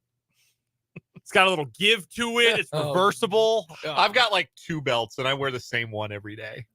I got my KU belt on I today. got a nicer belt, but I've got my hate jeans. day-to-day belt. Yeah, man. I can't wait. 6 o'clock. We're off the air. We're off the air a little ahead of that. I don't have a very long commute home. I'm home by 6:05. 6:07. I'm in shorts or sweats. Yeah, or long pants. Or long shorts. Or long Yes. shorts. Yes, Shorts. right. I'm gonna put on some long shorts. I call them lazy pants. That's from a Bob's Burgers episode. So I just call them lazy pants. But from now on, they're called long shorts. In my yeah, they house. might be calling them long shorts. Yeah, from here long on. shorts.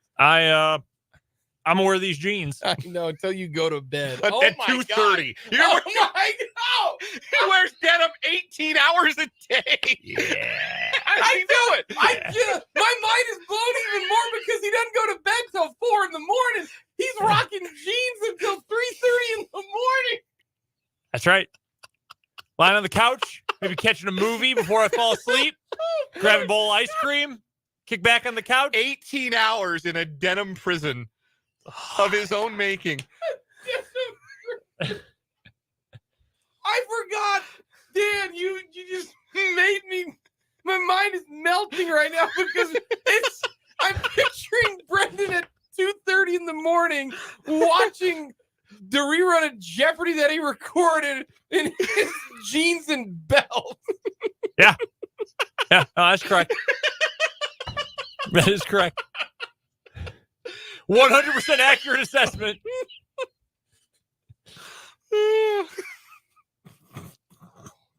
Nice and comfy. I don't wear like my nice jeans. I've got ones that are like, the narrow leg. Got the skinny jeans. I don't rock those just chilling out. If I wear those to work, I will go home and I will often change into a more comfortable pair of jeans. Put on a different pair of jeans. Correct. Hang a pair of jeans up on a coat rack. Jake is crying. Who puts on a pair of jeans? Takes off a pair Legitimate. of jeans, There are and puts on a legitimate different pair of jeans. I have never seen Jake cry before. Yeah, Never it's once. a new one. There's the legitimate tears on Jake's I'm face. picturing you going, you're like Mr. Rogers. He takes off one sweater and puts on a different one. Yeah. But I got to take off my work jeans and put on my chill on the couch jeans. Yes. Oh, my goodness. It's completely accurate. This is not a bit. You can ask my wife. It's a very legitimate thing. Please, text line. Oh, I'm not crazy. Like, thinking this take, right? The last Brendan, I love you to death. You are like one of my favorite people. No, the last KU home game 2 Saturdays ago now. Yeah, I wore jeans to the game, wore jeans and a sweater. I got home. I had good jeans on. I took them off. I threw on some chill jeans. Can you bring your chill jeans tomorrow so I can see the difference? Sure. I'm really kind of wearing one of them today. These are a little more sacked out, a little lighter. Most of my nicer jeans are a darker color, a dark blue. Oh, man. Yeah, I'll bring them in. You should see how many pairs of jeans I have, man. There's a lot. Brendan, you got a guy on the text line, 785. A jean guy here. Oh, man. Not alone. Been telling you guys. Oh, Denim revolution. Dan, you just changed my whole life. Because I was just like, oh, yeah, at 6 o'clock he goes home and puts on long shorts.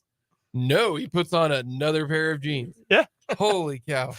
Text from the 75 asks if they are at least stretchy jeans. Like jeggings or like just No, not like the ones you buy on an infomercial, but the ones that are like the expanded fit or the athletic fit. No, these are just my old, Levi 504s or whatever, 554s. I don't know which model I have. Or the couch jeans, the stretchy ones. No, they're Oh not my really God. stretchy. Because I got like a pair of Lee jeans that are like the athletic fit or whatever, and they're stretchy jeans. Like I'm not gonna. I got to front. get you in Those a pair. are very comfortable. Dan, we got to get him in a pair of golf pants. I feel like you're going to like I mean, them. I've worn other pants. It's not like I mostly We own got jeans. another one from the 316. Go jeans, sweats and shorts, or sleepwear. Bang. Oh my- Bang. Hold on, is that Fulton? No, he's probably still working. Yeah. He's probably not done yet. That's That really Fulton. funny. Anyways. Whew, I'm back in the game. We're good. They're all the same brand, too. Brand loyalty. I have brand loyalty to Okay. Levi's. Okay. I'm a big Levi's guy. Get you an NIL deal. Hell yeah, brother. Like, Walking into my post-game press conference rocking jeans. not even basketball shorts. No, I never wear basketball shorts at home.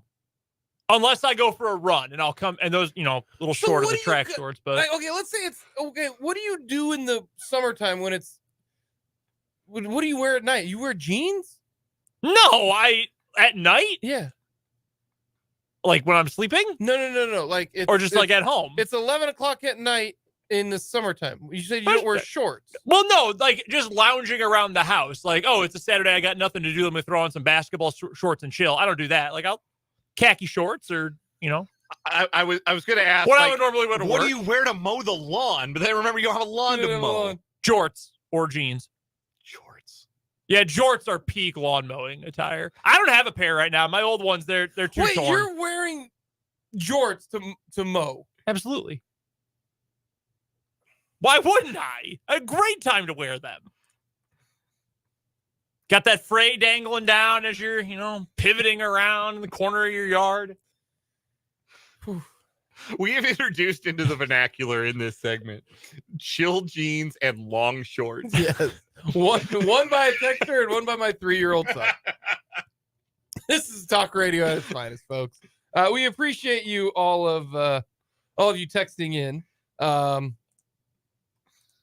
on this topic. Brendan, I'm not trying to single you out. No, Like, it's fine. I love you, I'll man. stand by this. That is the one, like your weather takes. What weather takes? Well, the fact that you're like football is like 60 degree, like cold, and punting is Oh, yeah. awesome and all that kind of stuff. Yeah. That's all great. Punting is good. But the jeans thing, like tonight when I go to bed at 10 o'clock, I'll know that you got your chill jeans on. We got another one for the 785. Summertime, jean shorts after work. Yeah. Buddy, I haven't worn a pair of jorts since college. Oh, man, they're so nice. Love a good pair of jorts. But I have to get new ones because my old ones, they're so like faded and torn through in the back. You can straight up see my underwear. And my wife will no longer allow me to wear them. It's like, Brendan, you cannot wear these shorts. Certainly not out of the house. Yeah. So, Well, we got a lot to get to. I was going to ask if the NFL is at a parity at its all-time high right now, considering PJ Walker beat the best team in the NFL, which XFL great. we all thought was going to be a win. Tyrod Taylor should have beat the Bills, but the coaching for the Giants is terrible. The Jets beat the Eagles, and they got gifted a touchdown. The margin of victory, you ready for this? 9 of the 14 games this week were separated by one possession. 9 of the 14. Wow. I think what that is a product of a couple of things that we talked about at the top of the show. Fewer possessions. So you have fewer scoring opportunities. And when you're talking about a sample of anything, right, the fewer samples that you get, the more variance you get in the results, essentially. It's why, like, you see more often upsets, so to speak, in sports like soccer or hockey, because there are fewer actual scoring plays and scoring opportunities. And it's not uncommon for the lesser team to maybe just get better scoring opportunities over the course of one game and cash in a win that way. So fewer scoring opportunities, fewer possessions, more variance in terms of who, going for it, being more aggressive on fourth downs, I think opens up the opportunity for more upsets. If you're playing with 4 downs, gives your offense a better chance. Again, it's never just one thing, but I also think like the undefeated teams, like San Francisco came in undefeated. They've got incredible running back who might be the best offensive player in football. They might have the best defensive player in football in Fred Warner. They're outrageously talented. Their quarterback is still Brock Purdy. And for whatever you might think of Brock Purdy, he's not in like the Mahomes, Allen, Burrow conversation as a player, a guy where you win with him. You win because of him. You win with him, but you don't win because of him. And it would be very odd for a team with a limited quarterback to just roll through their schedule. Similarly, the Eagles, if you've watched their first 6 games, they didn't look like a 5-0 team coming in. They weren't playing great football. And pivotal injuries to both teams on the offensive line. Trent Williams went out for San Francisco. Lane Johnson went out for Philadelphia. Offensive line injuries are the great equalizer because nobody really has a great backup plan for your offensive line. Just ask the Chiefs from Super Bowl 55. They ham and egged it pretty well that year because they had so many injuries. Mhm. I always like to say that my favorite stat there is the starting offensive line for the Kansas City Chiefs in the Super Bowl did not have a single starting offensive player who started the year. That's pretty crazy. That's wild. Also, who has the longest winning streak in the NFL right now? Chiefs, 5 The games. Chiefs at 5 games. Only 2 teams in the AFC have one loss. That's it. That's crazy. Coming out of this week, honestly, the only 3 teams that should feel like legitimately content with how they played are probably the Chiefs, the Dolphins, and I would say the Browns. Backup quarterback, bad weather, you beat a team like that. Whatever it takes to win, I think you're pretty content. But, are the Jets happy? Like, they should be happy they won, but do they leave this week like, oh, man, we're on the move? Yeah. Probably not. I mean, Zach Wilson's not the worst quarterback in the league right now. That's nice, but, like, is that something to be thrilled about or just not miserable about? Every other, even teams that won, like, should Washington feel great right now? Jacksonville played really well, but now they got to hold their breath on Trevor Lawrence. Doesn't sound severe, but are they going to have him Thursday night? That's a quick turnaround. Yeah. Coming up next, we got What Is Wrong With You, and they'll hear from Big Red.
Before we get to What Is Wrong With You, I need to follow up on something real quick from last segment, which went off the rails very quickly.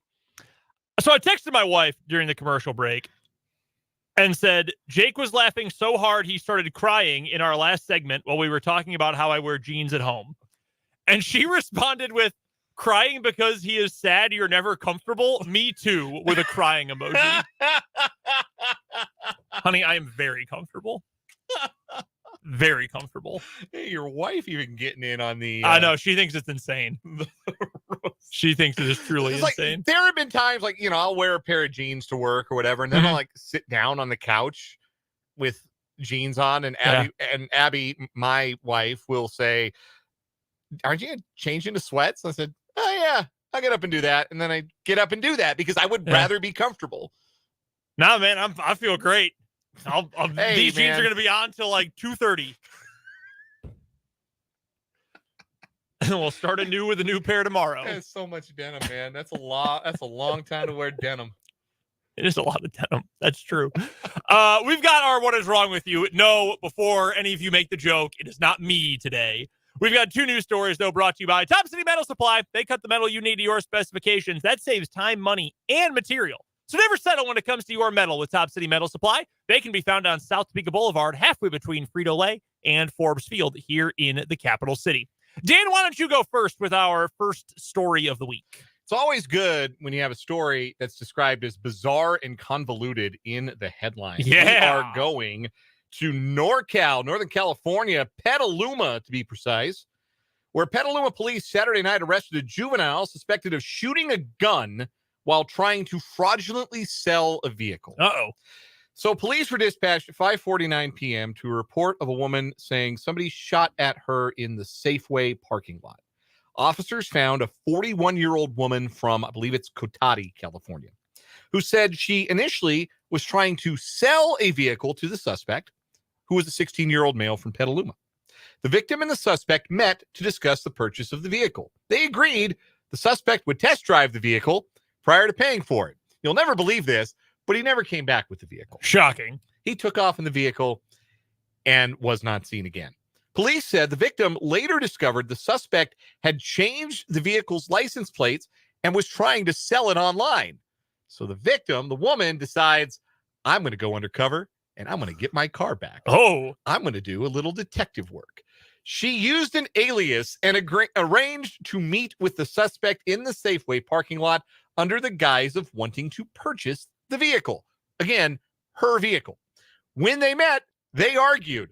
The suspect allegedly threatened the victim, slashed one of the vehicle's tires, then allegedly removed a black semi-automatic handgun from his waistband and fired a round into the vehicle's tire. The suspect then fled the area on foot. No one was injured. Sonoma County Sheriff's deputies located the vehicle around 9 p.m. and detained the suspect. Petaluma officers arrived and arrested the suspect, who was booked into juvenile hall on suspicion of negligent discharge of a firearm, minor in possession of a firearm, concealing a loaded firearm, brandishing a firearm, criminal threats, and vandalism. The firearm was not recovered. Can I say firearm again? You want to hear me say that word again? Firearm. Firearm. F-I-R-E. No, not a keyword. Do not enter that into the Ghost Your Bills. Anyway, so that's what we have. That's what we have. We have a woman who was credulous enough to think that a teenager was going to return her car. Mm-hmm. And then when she discovered it was being resold on the internet, tried to play detective and get it back. Instead of involving law enforcement in the first place, she says, nah, I got this. I'm going to MacGyver this. Not MacGyver. Who's a detective? Who's a TV? I'm a Magnum PI. Munch. So there's a lot wrong with this story, obviously. Great entry, by the way, to start the week. Why did he fire an entire round into the tire? You already slashed it, dude. You did the damage. Why did you then unload the clip into the tire? You're just wasting ammunition at that point. That's just very dumb. I don't know why I'm fixated on that specifically, but that was just entirely unnecessary. Yeah. Bad job all the way around. Yeah, why not get the cops involved? I don't understand. I don't understand at all. Also, it's been a long time since I've heard of somebody going to juvie. Yeah, we haven't had a lot of those stories. No, not a lot of juvie stories. God, the last time I heard about that was when I watched that movie a couple weeks ago with my wife. We watched Bottoms on Netflix or on Amazon. It was available, and they talked about girls going to juvie. I haven't heard the phrase juvenile hall in a long time. Right? That's a great story. Mine's pretty simple.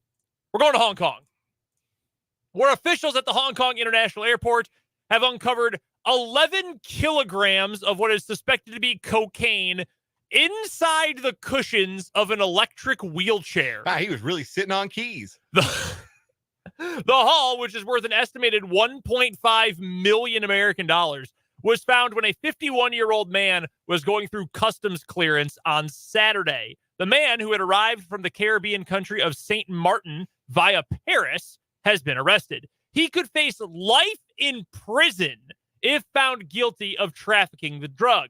According to customs officials, the suspect brought a wheelchair into the country as one of 2 pieces of checked baggage. Further examination was ordered when staff became suspicious, and they found evidence that its seat cushion and backrest had been restitched. The man, who is not originally from Hong Kong and does have mobility issues, reportedly told officials that he was the director of a car rental company and that the wheelchair had been loaned to him by a friend. As one does. You just loan wheelchairs all the time. An investigation has been launched. Customs officials said in response to the discovery that they would increase checks on visitors from, quote, high-risk regions to combat transnational drug trafficking activities. Yeah, man, I have a hard time buying that someone just loaned you their wheelchair for an international flight. I don't know where St. Martin is. Well, I guess it's in the Caribbean. But I just have a hard time seeing someone saying, yes, fly from just east of the British Virgin Islands halfway around the world to Hong Kong with my wheelchair. I don't know, man. Doesn't seem very sensible to me personally. You say Caribbean. Caribbean? Yeah, I think I said Caribbean. Caribbean. I don't know. I They're feel like both common. Yeah, so I feel like I go back and forth. Like I have always said Pirates of the Caribbean, like the movie. But I would say I feel probably like that's the name of the movie. Yeah, I'd probably say the Caribbean Ocean. So yeah, I would use both, honestly. Or the Caribbean Sea. I guess it's not an ocean. According to mangotreetravel.com, most people who live in the island say Caribbean. Okay. So fair. I've always said Caribbean, but apparently I'm wrong. I am looking right now at the map of the Caribbean, and I didn't know where any of these countries were before. Like I knew where the DR and Puerto Rico were and Haiti, but now I know that St. Martin is south of Anguilla. Yeah. Anguilla? Anguilla, yeah. North of St. Kitts and Nevis. Yeah. East of Puerto Rico, yeah. There's a place on some island that's just called The Bottom. That's very funny. Imagine living in a place called The Bottom. Yeah, sounds like that's a name of an enclave, essentially. I gotta click on that, see what that's all about. The Bottom. That is the capital and largest town of the island of Saba. That's the Caribbean Netherlands. Where do you live? The Bottom. They've got a school of medicine there, a bakery called Busy Bee. Tell you what, before I got employed right after school, I thought I was at the bottom too. I know that feeling. All right, who's our winner for today? I gotta go with the convoluted car thief. Yeah, everyone made theft. Mistakes here. Yeah, there's just you love when in a What Is Wrong With You story, it doesn't happen often. Both sides do something that make you go, yeah. What is wrong with you? Because obviously you have the criminal, the dude who stole the car and the perp, yep. shot at the tire after knifing the tire. But you also have the woman who at first thought, yeah, I'll just let some strange teen drive my car around. I'm sure he'll bring it right back. That's the way these things always work. And then when she discovered that was not how it was going to work in this case, she decided, no, man, I've got to go undercover. I've got to do the recon here. Yeah, she was here for some vigilante justice. Yeah, what was her plan when the kid showed up? Because he was going to recognize her and then do something. Yeah. Like what was her end game? Did she think, oh, he'll have a moment of clarity, yeah, and return to me the keys and the vehicle which belong to me, and maybe he will choose to purchase it legally because he could have done that last time. Maybe he will choose to do it this time. Nah, man, you're dealing with the criminal element here, and especially a teenager, like a 16-year-old. There's no way you're going to come out on top in this because he's going to do something stupid. That is our winner for today in What Is Wrong With You, the convoluted car sale. The headline from CBS News even gave us our own title for this one. That was very nice of them. That is our winner for today in What Is Wrong With You, which, as always, is brought to you by Top City Metal Supply. Metal cut to order when you need it. Well, that's Top City Metal Supply on South Topeka Boulevard, right here in the capital city, halfway between Frito-Lay and Forbes Field. Coming up on the other side of this break, we will hear from Chiefs coach Andy Reid right here on 580 Sports Talk.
Sports Talk rolls on this Victory Monday afternoon. I'm Brendan. He's Dan. Thanks for hanging out with us today. If you've missed any of the show, head to our website, 580wibw.com. Go to the podcasts page and click on 580 Sports Talk.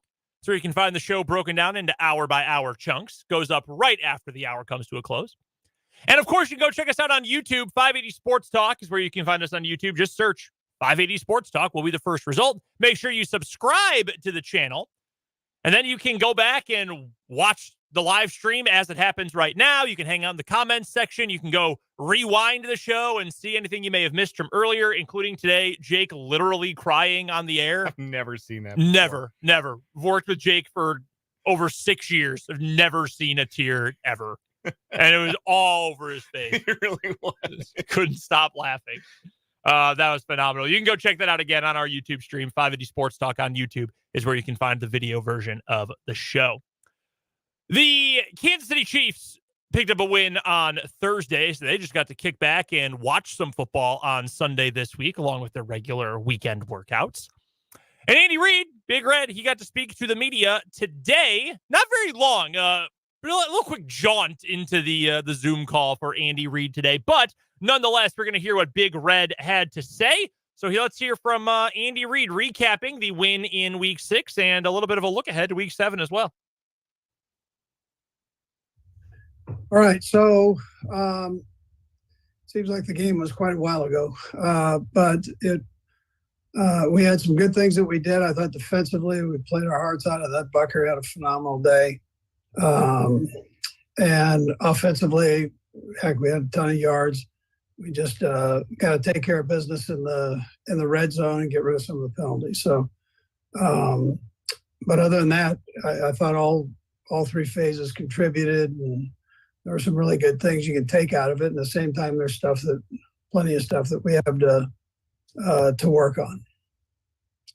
So with that, time's yours. Go ahead, Pete. Hey, Coach. I know you guys are getting Charles Omenihu back this week. Was wondering if you could speak to what the front has been through the 6 weeks and what it means now to add him to that mix.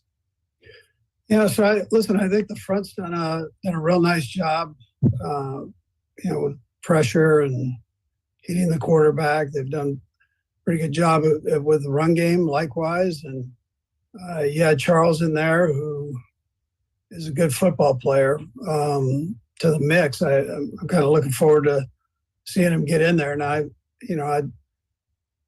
don't know if he's going to be able to just step right in and play the whole game. One of those things. I think we just probably ease him back in and let him get going there. See how he does. Hey, Andy. Pete kind of stole my question a little bit about Omenihu, but I just was wondering what the plan is for him this week. Do you think he'll be up on Sunday against the Chargers? And Brad will have a second question as well. I think there's a good chance of that. He's been back here and he's staying in shape or is in good shape. It's just a matter of getting him back in there. He went through all the camp and worked his tail off, and he's kept, like I said, he's kept himself in good shape when he's gone here. But it's just a matter of getting back in and getting in the swing of things again. Okay, and Frank Clark is a free agent now. What kind of interest would you have in bringing him back? Like I mentioned before, we love Frank. Right now, we're just talking through some things there, and there are a few things you have to look at when you do that. So, but that's kind of where we're at. We haven't done anything to this point. Coach, I know you had a chance to kind of sit back and take in all the NFL, and there's been conversations about whether or not you guys are hitting on all cylinders. When you see the Jets do what they did against the Eagles, is that a talking point you take to your team and say, hey, look, we may not have had the prettiest game, but you can see what they're doing? Is that something that you'll share with the team? Is that something that's a conversation? Yeah, I think probably more focused on just getting better at what we're doing, Seren. I mean, that's we've got plenty of things to take care of without worrying too much about the other people. But I'll tell you what it does. It tells you the parity. I mean, you sit back and watch these games, it tells you the parity that's going on in this league right now. It's crazy. It's great for all the cities in the league, and everybody has a chance. And that's what the league was striving for, So, but that's kind of where we're at with the other part of that. Yeah. Hey, Andy. I was curious. You guys have talked a lot about the need to get better on offense, and it's a process. Are there areas you think over these first 6 games you have gotten better and that you can point to? And what are the areas you need to continue to, especially with a guy like Watson maybe out for a while? Yeah, well, I like the way the young receivers have come along. The offensive line, every rep they get, they're getting better. And I think, we're putting up a lot of yards. We've got to eliminate some of the penalties during crucial situations. We've got to take care of the red zone, do a little better job there. But I like the progress we're making. We just got to tighten up a couple things there. Hey, Coach, I know you probably got a chance to watch a little more football this weekend since you guys played on Thursday. And just generally speaking, there's been maybe just this last week with the defenses kind of taking control of a lot of these games. Have you noticed anything this year league-wide that maybe defenses are catching up to a little bit of the offensive stuff around the league? Yeah, well, a lot of the defense are doing a great job. Creative minds. We're lucky we have Spags here and the job that he does with it. So, he's been a head coach, probably deserves to be a head coach again. And to have a guy in that position that's that qualified and understands the game like that. And you're seeing that different places throughout the league. So I think, right now defenses are doing well. So that is Andy Reid speaking a little bit earlier today, his normal Monday media availability. The most interesting thing that comes out of this is talking, I think, about Charles Omenihu and what he's going to be able to do right away. Because I think everyone agrees that he's going to help out this Chiefs pass rush and this Chiefs defensive line. And I think that is important to note. I think it is true. I've got two questions, and one I think we'll address a little bit later in the week for sure. And that is, what more can he add to the Chiefs pass rush? Like, is there anything that gets added to that element of the Chiefs defense, or does he just make it better? Which neither one is a bad thing or a good thing. They're both good. I do think he adds something. Okay. And what he adds is the ability to beat a guard one-on-one in the pass rush. And I'm not saying that like Mike Dana's never done that in his career, for instance, or anything like that. But if you've got Chris Jones on the inside and he's getting double teamed, which is going to happen every third and medium, third and long pass rush snap, and you're trying to get that pressure that busts pipes, that interior pressure that leads to sacks more often than, because George Karlaftis is having a great year, but he doesn't beat you with raw speed off the edge like a Micah Parsons does, right? Or like a Von Miller in his prime, or like a Justin Houston in his prime. Like, he's going to beat you with effort, with some moves, with some games on the outside, those kinds of things. That's how the Chiefs win on the outside, more so than just the raw speed. They don't have a Bosa. They don't have a Thibodeau. They don't have a player who just wins with speed. So if you want a pass play to break down quick, the pressure has to come up the middle. Chris Jones is great, elite at doing that. But he gets double teamed a lot. But if you get double teamed, that leaves a guard on the other interior pass rusher. And Charles Omenihu wins in those spots. That's why I think he's so vital to this team, because he is going to be, I think, a real disruptor, an interior disruptor. He kind of reminds me a little bit of Michael Bennett. And if you guys remember, Michael Bennett played for Seattle when they were really good. He was on the Legion of Boom defenses and had a nice little run in Philadelphia after he left Seattle. Really, really productive player. Wore like 1980s women's shoulder pads, like had the smallest shoulder pads that any non-kicker has ever worn in the history of football. But Michael Bennett could rush from anywhere and win from anywhere. So wherever you put him, you had to account for him. And Omenihu, to me, has that same skill set. He has that same ability to be versatile, which I don't know. Like, you can't kick Karlaftis inside, and you can't kick Felix inside, and you can't kick like Malik Herring inside. And likewise, you can move Dana around a little bit, but you'd rather him where he's best, and you'd rather Jones where he's best, which is on the inside. Right. Omenihu you can move around and do some stunts and do some games with that I think will just, it's more facets to this pass rush that I think are really going to open it up and make it even better. And it's been pretty good. Yeah. Don't get me wrong, through 6 weeks. The other thing, how quickly can he get up to full speed? Because I think it is important to acknowledge it will likely take longer than it took Chris Jones. One, because it's a new team. Jones had been around, and Omenihu he got the off season, but he has not been with this team in game action before. And also, there aren't many Chris Joneses out there. The fact that Jones has been this good, and I think we've gotten to a point now this season where we can say we're not worried about that rust from the holdout anymore. Like, he's played enough football. We are beyond that. But he came in that first game against Jacksonville and was incredible from the jump. I doubt that's going to happen with Omenihu, and that's not a negative against Omenihu. Chris Jones is just that good, and there aren't many guys who are like that. I mean, it's him and Bosa pretty much, the only guys who are like that. So what will that time frame be, I guess, is my only other question. It'll be interesting to see how many snaps he gets right off the bat. Does he start opposite Karlaftis right away? Because Dana's more than held his own in that role, to the point where I wouldn't be surprised if going into the Charger game is still Dana on the other end, and then it's Jones and Noddy or Jones and Wharton, your starting group in the middle. How many snaps does Omenihu get? Is he more situational in that first game, or do we see him in some 3-down roles? Because he can do that. He can play on the edge, first, second down, kick inside on third down. He can be a 3-down guy. Give Dana a series off. Give Karlaftis a series off in ways that those guys really haven't been able to come off the field here in the early stages of the season. So what is his role? What is his pitch count? We've pirated that term from baseball. Yeah. And we brought it into football regarding snaps. It's weird. We could just say snap count.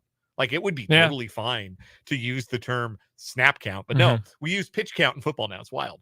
That doesn't, it's apropos of nothing, but it was on my heart. And so I'm glad you shared it. I spoke on it a little bit. Anyhow, what his snap count is in the first couple of weeks, the Chargers, the Broncos, because I would think after a couple weeks, he's probably up to speed. And then in the Germany game against the Dolphins, a game where you're going to need a pass rush and you're going to need to be impactful and you're going to need to be impactful right away in on a passing play. Otherwise, that ball's out to a dude that runs a 3.840. Then I would think you would see Amenahu's snaps be more reflective of how they're going to use him after the bye and for the rest of the year. Before we get to the end of this hour, I want to follow up on something here from the YouTube comments. Jason asks, you specifically, since Jake is not here at the moment, what did I, Brendan, do when we went to the Big 12 championship game following the game regarding my choice of pants? So here's the thing. We drove home after the Big 12 championship game. We stayed the night before. Yeah, and also we didn't have a lot of time to just chill when we got there because we stayed in North Texas. We were right over the border into Texas. So inside baseball, we left after the show at 6 and got as far down the road toward Dallas as we could stand before we pulled over and we picked it's the Super 8 by that Wichita Falls exit. You guys might know it if you've been south on 35. But yeah, you're just into Texas. It's like right on top of the interstate. Yeah, it's right there. The frontage road is right there on I-35 before you get to like Denton and all the interchange stuff and what have you. And we stayed in that hotel. We probably pulled in there around 11:30, 11:45, and we went right to bed because we had to get up at 7 to make sure we got to the stadium in plenty of time the next morning. Yep. So there was not a lot. However, we have been in hotels before covering the NCAA tournament. We travel together. We share a hotel room. Yep. And I can confirm that he just chills out on the bed in a pair of jeans. Yeah. I can confirm that. That is hanging out. That's a fact. Yes. Yeah. Yes. I find them to be comfortable. I think they are perfectly fine for that. Apparently, no one else agrees. But it had never occurred to Jake. He had never put 2 and 2 together regarding your proclivity to wear chill out jeans and your bat-like sleep schedule. Yeah. That you wore a lot of denim, like in all day. Like, yes, 18 of the 24 hours in a day, 75% of the day is spent in denim. Roll out of bed, throw a pair on, wear them at work, commuting both ways, dinner time. After dinner, hanging out with my wife after dinner when it's just me before I go to bed. Oh yeah. Yeah. It's all jeans all the time. That's just Are you a Levi's guy or are you picky? Like, no, it's always Levi's. Always Levi's. Always Levi's. I have a couple different styles, but it's always Levi's. See, I got like a pair of Lee jeans. I got like a couple pairs of jeans from Old Navy. Like I mix and match. I don't care if they fit me. There's no nice way to say I got a big ass, but I kind of do. Like my lower half, my thighs are even big. I'm stout down there, and so it can be tough to find a pair of jeans that fits just right. So whenever I can find one, I buy it. No, I think that makes perfect sense. We've got to get to a break. We've got 1 hour left on 580 Sports Talk today. We'll lead things off with a busy day of 580 Sports Talk headlines, including the AP College basketball poll. All that plus your text and your YouTube comments are coming up in the 5 o'clock hour of 580 Sports Talk.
Hey now, 1 hour remains on this Monday edition of 580 Sports Talk. I'm Brendan Dworzinski. He's Dan Lucero. We are here with you up until 6 o'clock today.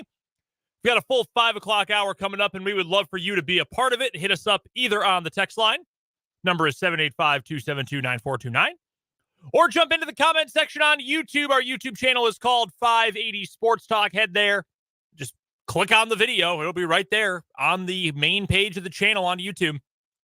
You can watch the live video stream. Thanks for hanging out with us and watching if you have today, by the way. You can comment live in the comment section, and you can go back and watch old editions of the show or rewind to an earlier part of today's show if you have missed any of it up until this point. That's on YouTube and, of course, our text line as well.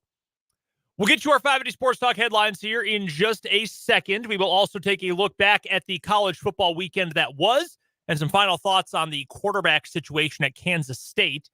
Plus, we'll go around the NFL, get to your texts, YouTube comments, and more in this final hour of the show today. We do have a comment here from Barbara in the YouTube comments where she says, did we cover the Taylor Swift and Travis Kelce sightings today? Have not mentioned that as of yet. America's number one celebrity couple, I guess. They were in New York together. Seemed to be, I don't really know what they were doing. I know Travis Kelce was on SNL. They were both on SNL. Oh, was she too? Yeah, but it was very strange. They got Travis Kelce on to say one line, and Taylor Swift introduced the musical guest, and that was it. It was all they did. Like, if you've got them in the building, that's all you do? That's odd. Who was hosting? The host was Pete Davidson. Yeah, musical guest was Ice Spice. Yes. Who I think was on a remix of one of Taylor Swift's songs. Maybe. I believe that to be correct. Maybe. I don't know. I couldn't tell you. Yes, I did know Pete Davidson host. I watched his cold open of it. The way they used Kelce was funny. Yeah, it was fun. That was a very funny sketch. Like my wife wanted to see it, and she laughed. She thought it was funny. Yeah. I thought the Kenan Thompson is Dion, Coach Prime. Yeah, that's funny. On the Weekend Update was the funniest sports related thing they did. I don't know, like. You get Travis Kelce and Taylor Swift both in the building, and that's all you use them for is one line. Like, man, I don't know. I would have asked if they would have been willing to do more. Yeah, that's all. Travis Kelce was all over. He was at the Jets game as well on Sunday. Was he? Because I legitimately, I would have assumed that he would be there, but I also would have assumed maybe he would have been there with Taylor Swift, and that the whole internet would have been talking about that. And I didn't see word one. I saw that he had asked, like, hey, I would like to just keep this low key and just be here to watch my brother play football. And she was not there for sure, but he was shown briefly. Man, I don't love anybody enough to watch the Jets twice.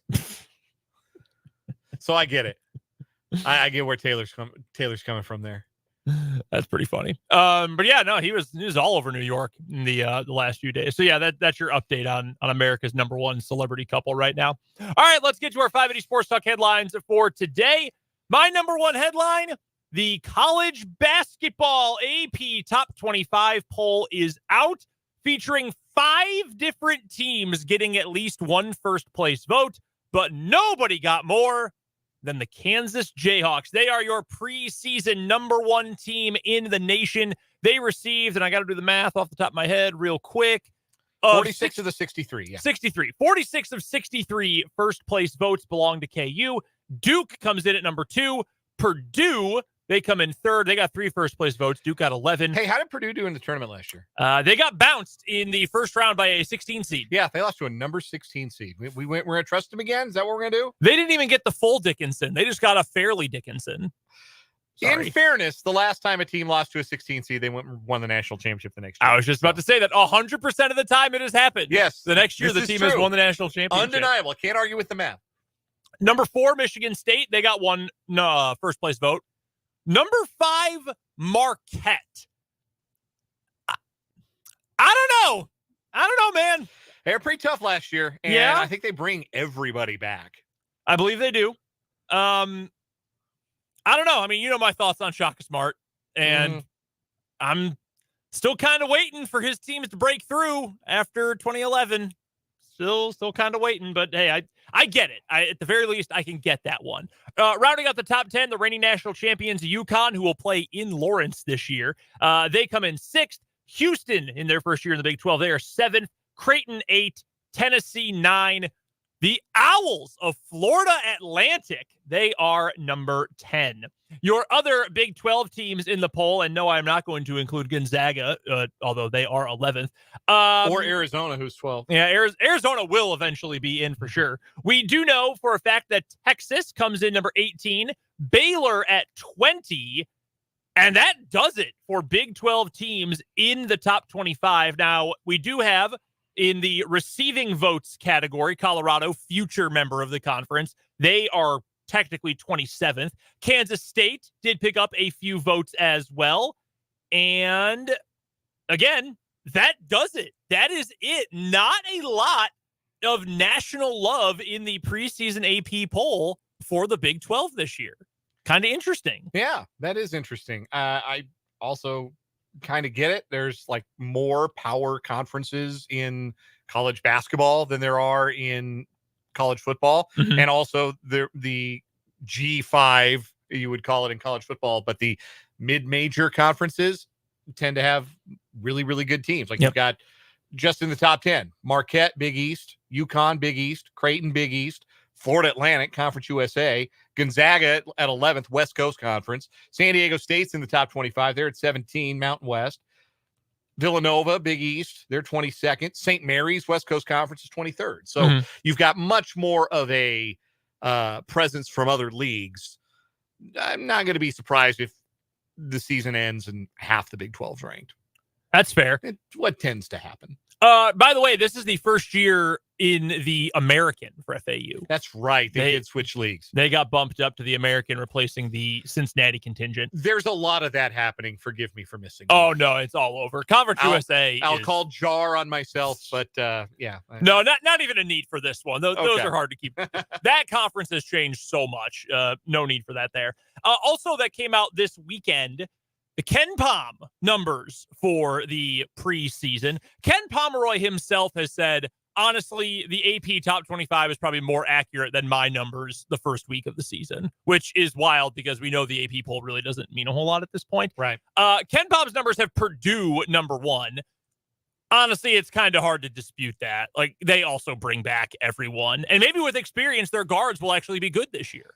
Who can say? And they've got Zach Edey back. KU comes in 2nd in the preseason Ken Pom numbers. Houston 3rd, UConn 4, Gonzaga 5. That feels too high for Gonzaga this year, but we'll see about that. Baylor also top 10 in Ken Pom. They are number 7 by that metric. We are now, as of today, a whopping 21 days, exactly 3 weeks away from the season openers for both Kansas and Kansas State. And that sent a chill through me, but not like a horrified chill, just Mhm. like it feels like Ooh. feels like winter's coming. Like Yep. it feels like basketball season. I got like a fall, like a chill in the air kind of chill, not like a I am terrified for the start of basketball season chill. Quite the opposite. I love college basketball. Yeah, K-State's first game of the year. Do you know it off the top of your head? K-State, yeah, they're going to Vegas play. That's right. USC. Yes, they're taking on USC. National TV audience, the whole thing. Yeah, that's on TNT, I believe. Yes. KU will open their season with North Carolina Central. That will be on the Plus. Their second game, much bigger. KU's? Yeah, I believe their second game's a Champions Classic, right? No, they've actually got. Oh, they got 2 before the Champions Classic this year? Yeah, they have Manhattan, the Jaspers, that yes. Friday, the 10th. And I believe then after that, it'll be the Kentucky game. They also, both programs will be November 10th, it's Manhattan, then Kentucky on the 14th.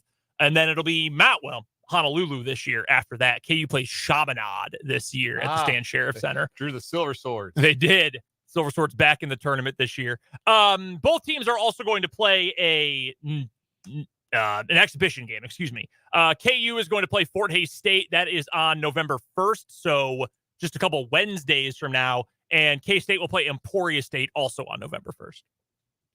So, yeah, we are just 3 weeks away from the start of the college basketball regular season. While we're on the topic of polls, my first headline, the college football AP Top 25. was released yesterday. Georgia remains number 1 in the country, receiving 46 of the first place votes. Michigan stays number 2. In fact, the top 4 remain unchanged. Ohio State got a first place vote. Florida State got a first place vote. They are 3 and 4. Washington jumps into the top 5 after their thrilling win over Oregon. Good. And they receive for the first time this year, not 1, but 2 first place votes. Oklahoma drops a spot. They didn't do anything. Just Washington vaulted them. Oklahoma drops a spot to 6. Penn State drops a spot to 7. Texas is up 1 to 8. Oregon drops below Texas. They drop to number 9. And North Carolina is into the top 10 at number 10 as they remain unbeaten as well. 11 through 15, Alabama, Oregon State, Ole Miss, Utah, and Notre Dame, one of the big risers this week, up 6 spots after they demolished USC. Duke 16, Tennessee 17th, USC, the big dropper this week, down 8 spots, number 18, after they were shellacked in South Bend. LSU up 3 spots, number 19. Mizzou into the poll at number 20. 21 through 25, Louisville down 7 spots. Air Force, Tulane, and Iowa all ranked for the first time. For Air Force's first time this year. I think Tulane was ranked to start the season. Iowa, I believe, was as well. Yes. And then UCLA down 7 spots to 25th. Nice to see a mid-major program getting some love in the AP Top 25. So for Kirk Ferentz's group to get in there, that's pretty impressive. They are going to be 11-1 and the Big Ten West champions, and they're going to be 25-point underdogs to Michigan. Yes. In the conference championship game. Yes. And Michigan will cover. Yes, they will. Michigan's just steamrolling teams. Just like 2 years ago, in fact. Yeah. That's exactly how that went. James Madison, who is not bowl eligible because they have not completed yet the transition from FCS to FBS. They are the first team out of the top 25. They receive and the highest total, and the others receiving votes. I watched what JMU did to Georgia Southern on Saturday because I had a financial interest in the game. In fact, it was one of my 580 picks this week. Dude, they're awesome. They are. Kurt Signetti's got a squad at JMU, man. The Dukes are fun to watch. Kansas dropping out of the top 25 after their loss. Yeah. They received 2 votes. West Virginia and Oklahoma State each receive a vote, and that does it for Big 12 presence in that poll. It's a tough weekend in the Dworzynski household, both KU and Washington State falling out of the poll. Yeah. Not especially good back at home. All right, next up, we'll go to the NFL as we continue today's 580 Sports Talk headlines. Some injury news from the weekend, a couple that are specifically notable. Tough weekend for running backs. Kyren Williams of the Los Angeles Rams, he is already likely out for this coming week when the Rams take on the Pittsburgh Steelers. However, Adam Schefter reports that it is not expected to be a long-term injury. The Rams had very little issue with the Cardinals, especially in the second half. Williams went for a career-high 158 yards plus a touchdown before he ended up spraining his ankle. But again, is for now at least only going to be out for 1 more week. Lions running back David Montgomery, that is already a banged-up Lions running back room. He is expected to be out for, quote, a little bit, per his head coach, Dan Campbell, due to a rib cartilage injury. That's what messed up Justin Herbert's season last year when he had the broken rib cartilage, which sounds miserable, by the way. Yeah. Anything involving your ribs where it's hard to breathe or twist, ooh, that sounds terrible. Campbell added, quote, he's probably going to be down for a little bit. I don't know how long at his position. That's not an easy thing to deal with, so we'll just take it as it comes. But I think there's a chance we won't have him for a little bit. That makes me think he is probably going to go on IR for at least 4 weeks. Meanwhile, the Lions also already didn't have running back Jahmyr Gibbs this weekend when they knocked off the Tampa Bay Buccaneers. So something to keep an eye on for that team. Bills running back Damian Harris, he is out of the hospital and is resting at home. And according to his head coach, Sean McDermott, quote, seems to be in good spirits and is doing as well as can be expected after suffering a scary neck sprain last night on Sunday Night Football against the New York Giants. They had to bring out the stretcher, the gurney, the backboard, all that. Got him carted off. Thankfully, he was able to give the thumbs up, and the reports as soon as he was taken off the field were that he was able to move his hands and feet and all that, which is obviously very important. A lot of people, understandably, drew a lot of scary connections between the fact that, wow, we saw a very unfortunate and scary injury last year in Buffalo.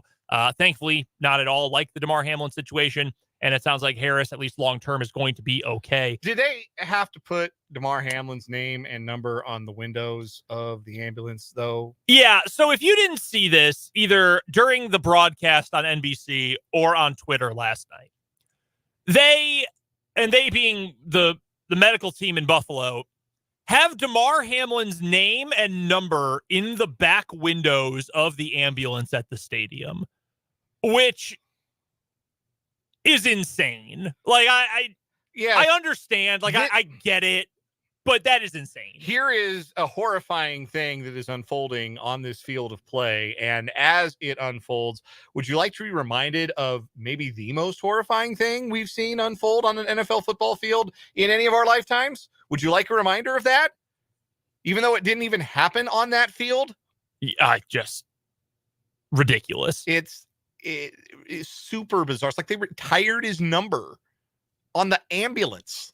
Crazy. Genuinely crazy. And he's alive. He was on the sideline. Certainly understandable that the NBC cameras would pan to Hamlin to get his result. But once it was, or to get his reaction, because obviously he's been through that. Once it was clear that he was having a very understandable, emotional human reaction to what was going on, that was all we needed to see. Get the camera off of him. Don't linger. No, I agree. I agree with you 100%. That all felt like it could have been handled a lot better. One other running back note, Chicago Bears tailback Justin Fields. He has dislocated his thumb. No timetable for him to return. They're going to go with and obviously I'm joking about him being a running back, quarterback Justin Fields for the Chicago Bears. He's going to be out for a little bit. So the Bears are going to roll with Tyson Bagent, it looks like. The former All-America, Harlan Hill, if not winner, then finalist at Shepherd University, Division II school in West Virginia. Set every Division II record pretty much as a quarterback. Great career in college at that level. Wasn't horrendous. Wasn't good, but wasn't horrendous yesterday. The Bears as a whole were horrendous. That was a miserable game they played against the Vikings, but it will not be Justin Fields on the field for a while for the Bears. Every single player on that team is a dead man walking. Coach, player, personnel manager, every single person is just a dead man walking in that franchise right now. Also, two other quick notes while we're just doing a whip around news from the NFL. Jimmy Garoppolo's prognosis is reportedly good. He has a TBD designation for this coming Sunday when the Raiders play the Chicago Bears. In fact, he was taken to the hospital yesterday during the Raiders' win over the New England Patriots. That was just precaution. Josh McDaniels said today, seems like the Raiders have dodged a bullet. That's good news. And they are hoping that Garoppolo will be ready to go coming up on Sunday for them. Hope Jimmy G is okay. And this isn't an injury news, but it is a sign that things are already over for Frank Reich in Carolina. We are 6 weeks into the season, and after an entire offseason of demanding that the press take him seriously, that I am calling plays for this team, I am the best possible play caller for rookie quarterback Bryce Young. He has given up play calling duties. It is over for Frank Reich. It does not matter how long he is actually in that job. It is over. Handed over the play calling duties to Thomas Davis. Thomas Brown. Thomas Brown. Yes. Thomas Davis, different former Carolina Panther. Yeah. I thought it was the running back, Thomas Davis. No, Thomas Brown, who here's a little bad jar. All right, this time, yes. That was bad. Thomas Brown will be just the third black play caller for offenses in the league, along with Eric Bieniemy of the Commanders and Brian Johnson of the Eagles. That's right. So cool note for Thomas Brown. Let's a quick look around the mostly injury news from NFL Week 6. And while we're doing injury news, this big injury note from the college football world. The best player and number one team in the country might miss the rest of the regular season. That's Georgia tight end Brock Bowers. Sprained his ankle on Saturday and needs surgery to repair it. They're going to go in and surgically repair the ankle sprain, which will cost him the next 4 to 6 weeks, which again could be the rest of Georgia's regular season. So not an NFL injury note, but we'll put it in with the injury stuff. And Brock Bowers out. And that's a bummer because he's the most enjoyable player on that Georgia team and one of the most enjoyable in all of college football. If you had wanted to argue he was the best player in all of college football, you absolutely could have made that argument with a straight face about a tight end. I think I would. Yeah. That sucks. That really sucks. Sure hope he can be back sooner rather than later. It was a freak thing. Just kind of got rolled up on low. Somebody trying to make a tackle. And that's how you have to tackle a Sherman tank. You have to tackle him low. And it wasn't dirty. It wasn't malicious. He just rolled it up, and it's unfortunate, but hopefully he is back sooner rather than later. What do you say we get to a playoff roundup? We are in the middle of game 2 of the American League Championship Series. Texas winning the opener 2-0 last night behind some brilliant pitching from Jordan Montgomery and the relief work that came in behind him and took care of business, including Royal great Aroldis Chapman. They were also helped along by a base running gaff in the 8th inning by Jose Altuve, who did not tag up properly on a deep fly out to left field and was doubled off, creating a double play after he had reached to lead off the 8th inning in a 2-run ball game. Game 2, all Rangers early on. They jumped all over Houston starter Framber Valdez and scored 4 runs in the first inning and stretched their lead to 5-1. Houston had the bases loaded with nobody out in the 5th, but Nathan Eovaldi pitched out of the jam. He is officially a big game pitcher. Capital B, capital G, capital P, big game pitcher. Nathan Eovaldi struck out pinch hitter Yainer Diaz, struck out Jose Altuve, and got Alex Bregman to ground out to end that threat. Now the Rangers are threatening a runner at third with 1 out in the 6th, trying to extend their lead in the game at 5-2 currently, and trying to extend their lead in the championship series. The NLCS starts tonight, game 1 between the Phillies and the Diamondbacks in Citizens Bank Park. Real quick note about the Rangers, because right now they feel like they can't do anything wrong. Their bullpen, which was their weak spot all season, has been less of a weak spot because their starters are getting them into the 6th and 7th inning every game, which is not common in the playoffs. But let me tell you, my heart grew 3 sizes seeing that Justin Verlander and Jordan Montgomery each worked into the 7th last night. That's real ball. That's what I'm talking about. Correct. More of that, less of the starter being like 7 outs and fly. That made me happy. Anyhow. Total contrast, by the way, between the 2 lowest seeded team. Oh, no, the Diamondbacks are lower seeded in the NL. But the Phillies, who are doing that, they're like, oh, yeah, 8. You get like 25 pitches and you're out. That's what Rob Thompson's doing with the Phillies. Well, that's what he did with Ranger Suarez. Yes. Not doing that with Nola and Wheeler at the top of his rotation, but the other guys, they're going to be some opener strategies with those guys for sure.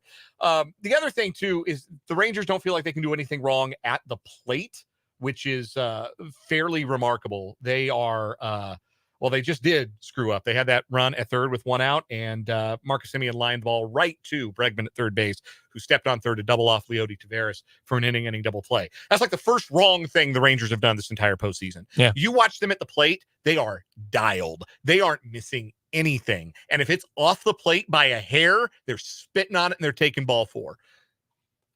And I had that thought about the Rangers, like, man, that lineup's really good, top to bottom. Like, the bottom of their order is coming up big. Jonah Heim has a home run already for the Rangers in this game. Leody Taveras, who I just mentioned, he's their 9-hole hitter. He homered off of Verlander last night. They've got 20-year-old rookie Evan Carter, who's been immense, even though he's not playing against a left-handed starter today. But I went and looked because it feels like, man, this Rangers offense is unbelievable. It's like it's the best in baseball. Where do you suppose they ranked in the American League in runs, home runs, batting average, on base, slugging, and OPS this year? First. Cock of the walk, baby. They were the best offense in the American League all year. So shouldn't really be a surprise that they're playing like it. Yeah. And very close, 12 outs away from a commanding 2-0 lead, having taken the first 2 games on the road, potentially, in this ALCS. One final note about pitchers going deep into games for the Rangers. On this day, 18 years ago, crazy to think this was 18 years ago already, the White Sox clinched the American League pennant. They finished off their 5-game series with the Angels. I believe it was in Anaheim, in fact. Yeah, I think Game 5 was in Anaheim. And this is all 4 of the wins were complete games? 4 consecutive complete games by the White Sox. After they lost Game 1 of the series, should have probably lost Game 2 if not for the infamous steal of first base. They had 4 straight complete games to finish it off. Jose Contreras with the complete game to finish off Game 5. Rocky great, Jose Contreras. Jose Contreras. Who else would that have been? It would have been Jose Contreras. John Garland. Esteban Loaiza, I think? No, I think Loaiza was gone at that point. I'm sure Burley was one of them. Mark Burley. And I think the other one would have been Sweaty Freddie Garcia. That might be right. It was either him or El Duque, and I'm guessing it wasn't El Duque. Yeah, it would have been Freddie. Good old Sweaty Freddie Garcia. They only had 6 guys start a game all year, that 2005 White Sox team. Yeah, they were incredible. We just named 5 of them. The other one was internet legend Brandon McCarthy. I would not have guessed Brandon McCarthy started a game for that team. Started 10 of them. I do not recall that at all. I loved that team. That was a really fun White Sox team. They hit for power. They ran the bases really well. Ozzie Guillen was incredible content all the time. They only had 3 everyday players who were above average hitters according to OPS Plus. Jermaine Dye, Paul Konerko, and the GOAT, Tadahito Iguchi. Yeah. Tadahito Iguchi. He batted second, I think, every single game that season. It was Scott Podsednik would get on base, steal second. Iguchi would hit him over, and then either Konerko or Carl Everett would knock him in. They were 9th in the American League in runs scored that year, but first in ERA. Pitching staff pulled them over to the finish line. Yeah, they were fantastic. Good fun bullpen team. And again, real ball. Let your pitchers start with they finish. Yeah. Some hair on their chests. They had a husky closer, Bobby Jenks. Oh, Bobby Jenks. Yeah. Just 99-mile-an-hour fastballs over and over again. Over and over. Had that bleached white hair. Looked like the lost Winter brother. Oh, man. Took over the closing role from Dustin Hermanson late that season, in fact. Who had taken it over at the beginning of the year, I believe, from Shingo Takatsu. Shingo, yeah. Good old Shingo Takatsu. He threw underhand. Oh, yeah, he did. And Hermanson came in and was awesome. Then he got hurt in August or September, and then it was big bad Bobby Jenks. I loved that team. First baseball game I ever went to was that season. I remember very clearly, September 24th of 2005. And I remember it because that is my parents' anniversary. And my dad took me to the game. So it was kind of fun time to be in college in the Midwest. I went to, as most of you know, DePauw University, who, by the way, in case you're curious, crushed the College of Wooster on Saturday. There we go. 53-7. Taste it, Scots. Tigers 7-0. Anyway, so going to college in Western Indiana, a small liberal arts school, a lot of kids from Indianapolis, a lot of kids from Chicago, a lot of kids from St. Louis. And while I was in college, the White Sox won that World Series in 2005. The Cardinals won the World Series in 2006. We had that Bears-Colts Super Bowl that threatened to tear the campus apart. Like Civil War, Yeah, it was that was a fun time to be in college. And both of my favorite teams played for championships then, too. Please do not make me recount how that went. That does it for today's 580 Sports Talk headlines. Coming up on the other side of this timeout, we'll get back to college football, the weekend that was, and some final thoughts on the Avery Johnson, Will Howard situation going on at K-State. That's coming up here on 580 Sports Talk.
580 Sports Talk rolls on. Brendan Dworzinski and Dan Lucero here with you today.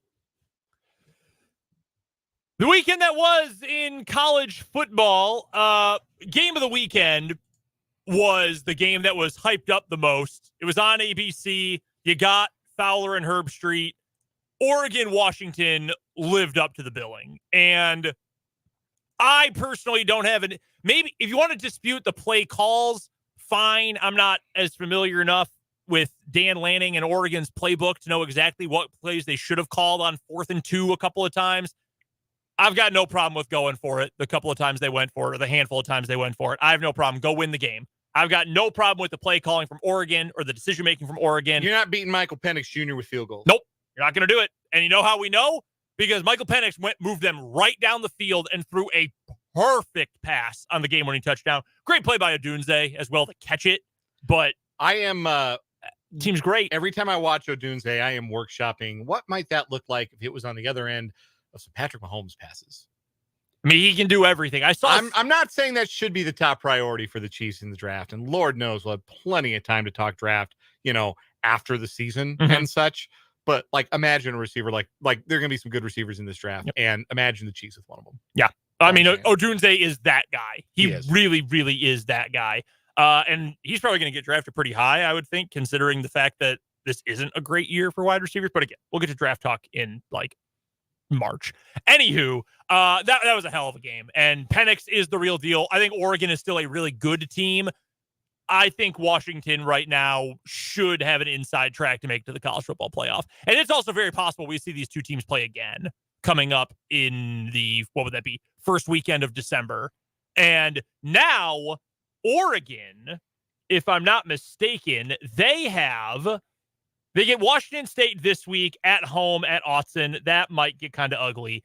2 weeks from now in Salt Lake City, Rice-Eccles Stadium, they play Utah. That is probably going to be a bid for the Pac-12 championship game on the line. That is the next best game in the Pac-12 schedule this year. But man, what an effort! What a game midday on Saturday.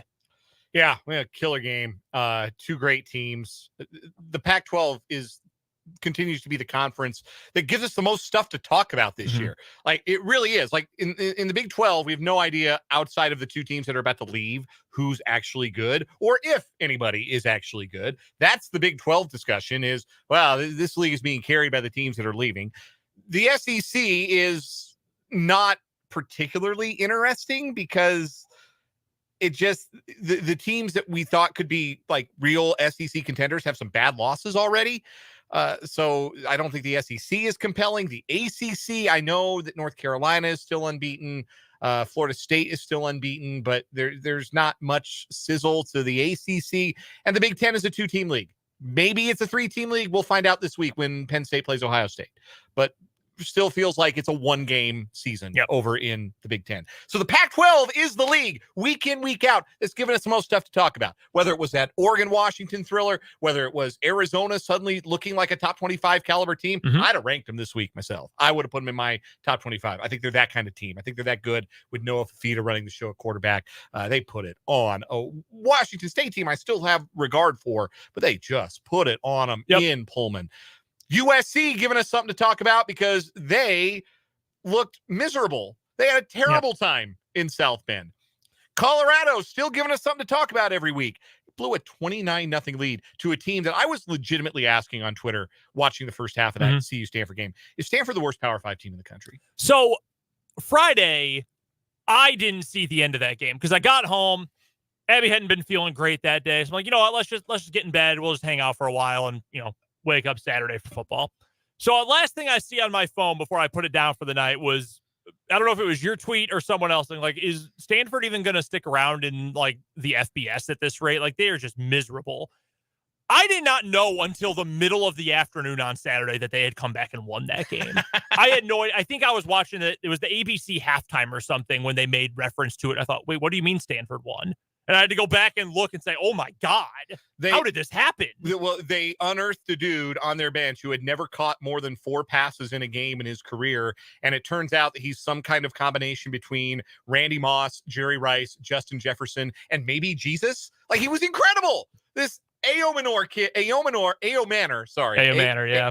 Alec Ao Manor, because it rhymes with mind your manners, which is what Mark Jones, boy, he had the thesaurus out on Friday night. Always does. He was using some 50-cent words when a nickel word will do. Ao Manor was incredible. He was unstoppable. And then Colorado screwed up the end game in overtime because they think you need the ball first. And you don't. You don't want the ball first in overtime. This is heterodoxy. This is what everybody thinks. Yep. And Colorado tried to play it differently, and it should have cost them against Colorado State. They should have lost the first overtime. I don't know why Stanford didn't go for 2 in the first overtime. Yep. But they ended up winning it in 2 overtimes. Colorado's 4-3 now, and they're not going to a bowl. I'm telling you right now, they may not win another game. I'm looking at their schedule. The only team they play that isn't ranked from here is Arizona. And I just finished telling you, I'd rank them right now as is. I don't know that there's another win on that schedule. They're going to have to pick off like Oregon State and Arizona. I think those are the 2 most realistic games. And Arizona State is just going to pour it down their throats. At UCLA is a loss. I think Oregon State is a loss. I think that Oregon State team is a wagon. UCLA is going to sack Shedeur Sanders like 10 times. Yeah. Arizona, you get them at home, but Arizona's the better team right now. Washington State in Pullman. I'm going to be honest with you. I don't see this Colorado team putting up a ton of points on a cold night in Pullman. I don't. I just don't. Especially if they go in on a 6-game losing streak. I mean, God. Or if they've lost 5 of 6 going into that game. And then they get to play Utah in Salt Lake City to end the year. That is going to be miserable for them. Absolute hell. Going to put them in a box.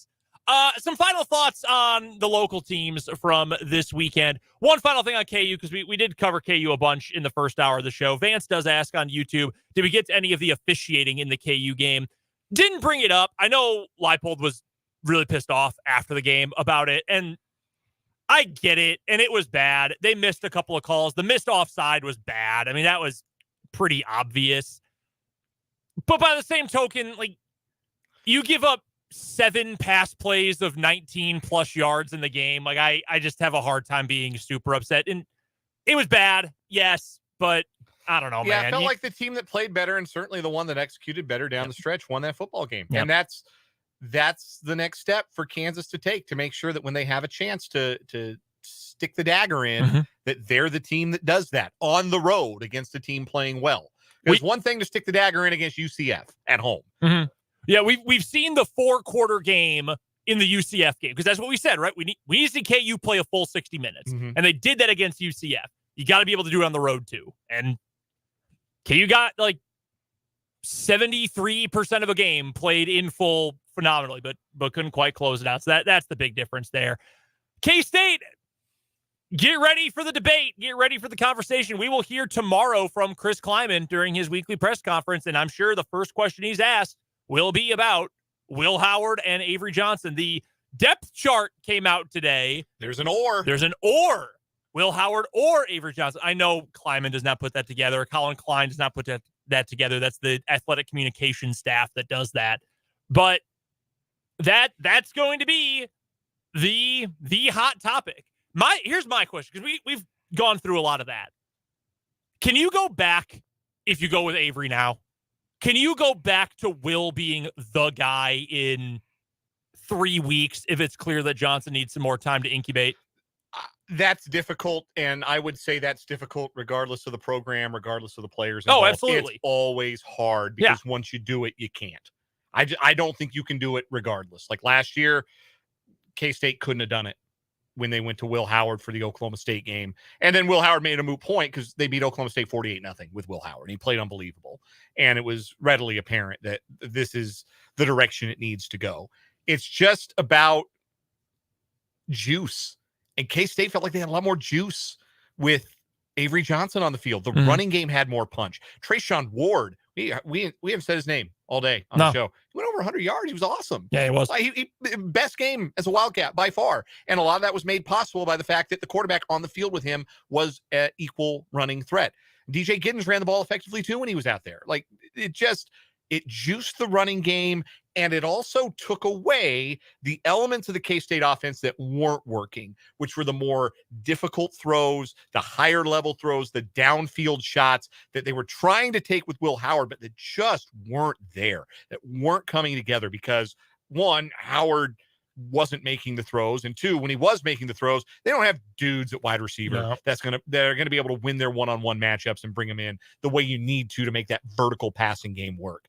So it might just be that Kansas State's best option is Avery Johnson. Just like last year, it was not so much Adrian Martinez losing the job. Will Howard won it. Yep. And I think that's an easier thing to sell, is not a guy losing a job, but somebody going and winning the job, somebody going and taking the job. I think that's what Avery Johnson did on Saturday. And I think that, again, it's going to come down to trust from the coaching staff, but I think they showed their hand on that final drive when they let Johnson air it out. He went 3 for 3 on the final meaningful drive of the night. I think that tipped the hand, and I think K-State's going to go with Avery Johnson on Saturday. I don't have an inside source on that. I'm just, based on what I saw, based on what I feel after watching that game, I think Avery's the guy. Let's get to a timeout. When we come back, some final thoughts on a busy weekend across the NFL here on 580 Sports Talk.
Really quickly, before we get to a final word on the NFL for week 6, or at least the Sunday slate in week 6, wanted to give a couple local shout outs real quick. Number one from the college ranks. How about my alma mater's volleyball team, the Kansas women's volleyball team, number 14 in the country this week. Top 15 in the nation, up 2 spots this week. That is the 3rd highest ranking of any Big 12 school. Texas is 6th. BYU is 9th. Topeka's own Cameron Turner still starring for the Jayhawks. So shout out to KU women's volleyball. Also wanted to give some shout outs to a couple of local football players. One of them, senior defensive back and wide receiver for the Seaman Vikings, Callan Barta. He picked up an offer earlier today from Kansas State. Very cool. And also Trey Richardson, currently at Hutch Community College, who, of course, starred at Highland Park over the previous 4 years. He announced today he has an offer now from Nebraska. So a big shout out to all sorts of local athletes who are starring and thriving right now at the high school or in the college ranks right now. Shout out to all you guys. All right, final takeaway, storyline, biggest note, biggest takeaway from Sunday, week 6 of NFL football. I think it has to be the unbeatens going down. The 49ers looking incredibly normal. Normal's not the word. What am I looking for? Incredibly regular, incredibly average. Pedestrian, maybe, without Christian McCaffrey and Deebo Samuel in that loss to the Browns. And the Eagles, the comedy of errors. Hurts was terrible in that game, and they lose to the Jets. The Jets and the Browns winning games with defense and not so much with stellar quarterback play. Makes you wonder if this year maybe a team with lesser quarterback play than you're accustomed to seeing from the elite teams in the league might be able to make a run, or if by the time December rolls around, it's Mahomes and it's Burrow and it's Allen and it's Hurts over in the NFC. The other thing, too, is I think we have to pump the brakes a little bit on the Bengals being back, because it sure felt like they were in the first half against Seattle, and then they didn't do anything in the second half. They scored 3 points in the second half, and that was because they got short field off of an interception. Bengals defense played great. That's a big deal, but Joe Burrow had about a half a good football in him. And didn't play real well after that. So I still haven't figured out the Bengals. I still think I'm still leaning toward they're really good, more so than any other conclusion. But I think there's still a chance that maybe Burrow just never gets to 100% this year, and they're kind of just meh. He has been moving around better. Wasn't on the injury report this week, but he still, every time he goes to the sideline, puts on the bionic wrap on his calf, which I don't know what that does, but it's clear he's still not perfectly fine. So that's something to keep monitoring. I do think it's interesting. You can make an argument right now that at least 6 of the division leaders through 6 weeks is the teams that have the best quarterbacks. Even with all of the defensive strengths this year we've seen around the league, the defensive struggles, the offensive struggles, different kind of struggle, like the AFC East right now, right at this second, the best quarterback in that division is Tua Tagovailoa. And Josh Allen is still obviously really good. Those are the top 2 teams in that division. Right now, in the AFC North, the best quarterback going is Lamar Jackson. They lead that division. The Chiefs, duh. The AFC South, maybe there's an argument here because C.J. Stroud has been incredible. The Jaguars, though, coming into the year, Trevor Lawrence was, hey, maybe he's next. They lead that division. Jalen Hurts in the NFC East. I don't want to hear an argument about Dak, Sam Howell, or God forbid, whoever the Giants are going to roll out there. In the NFC North, it pains me to say it, the best quarterback in that division is Jared Goff. And right now, it's not close. They're 13-4 in their last 17 regular season games. They've been on fire, and they deserve a ton of credit for that. The NFC South is disgusting, but right now, the best quarterback's Baker Mayfield. That's not saying a whole lot. No, it's not. He ain't Desmond Ridder or late-stage Derek Carr or rookie Bryce Young. They're first place in that division. And then the NFC West, I would still probably say right now that Geno or Stafford is better than Brock Purdy, but the 49ers also have the best roster in the league. So there's an example countering that. But hey, that's quarterback play still matters. It just, I think, matters in a different kind of way right now than maybe we've seen before. We've got to get to one final break. We'll wrap up 580 Sports Talk with the final word next.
Let's wrap it up. Final word time, Dan. You're first. You could argue that in the entire country, nobody had a bigger, more impressive win on this football weekend than the Cheney High School Cardinals, who stunned Andale to end the nation's longest high school football winning streak over the weekend. So congratulations to Cheney, and also impress your friends with this bit of trivia. Axtell, 33-game winning streak, now the longest in the state of Kansas that's active. How about that?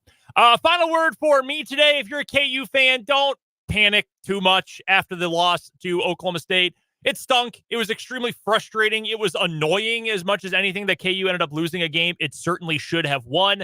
But there's still a lot of wins potentially out there. There are plenty of winnable games, off week this week.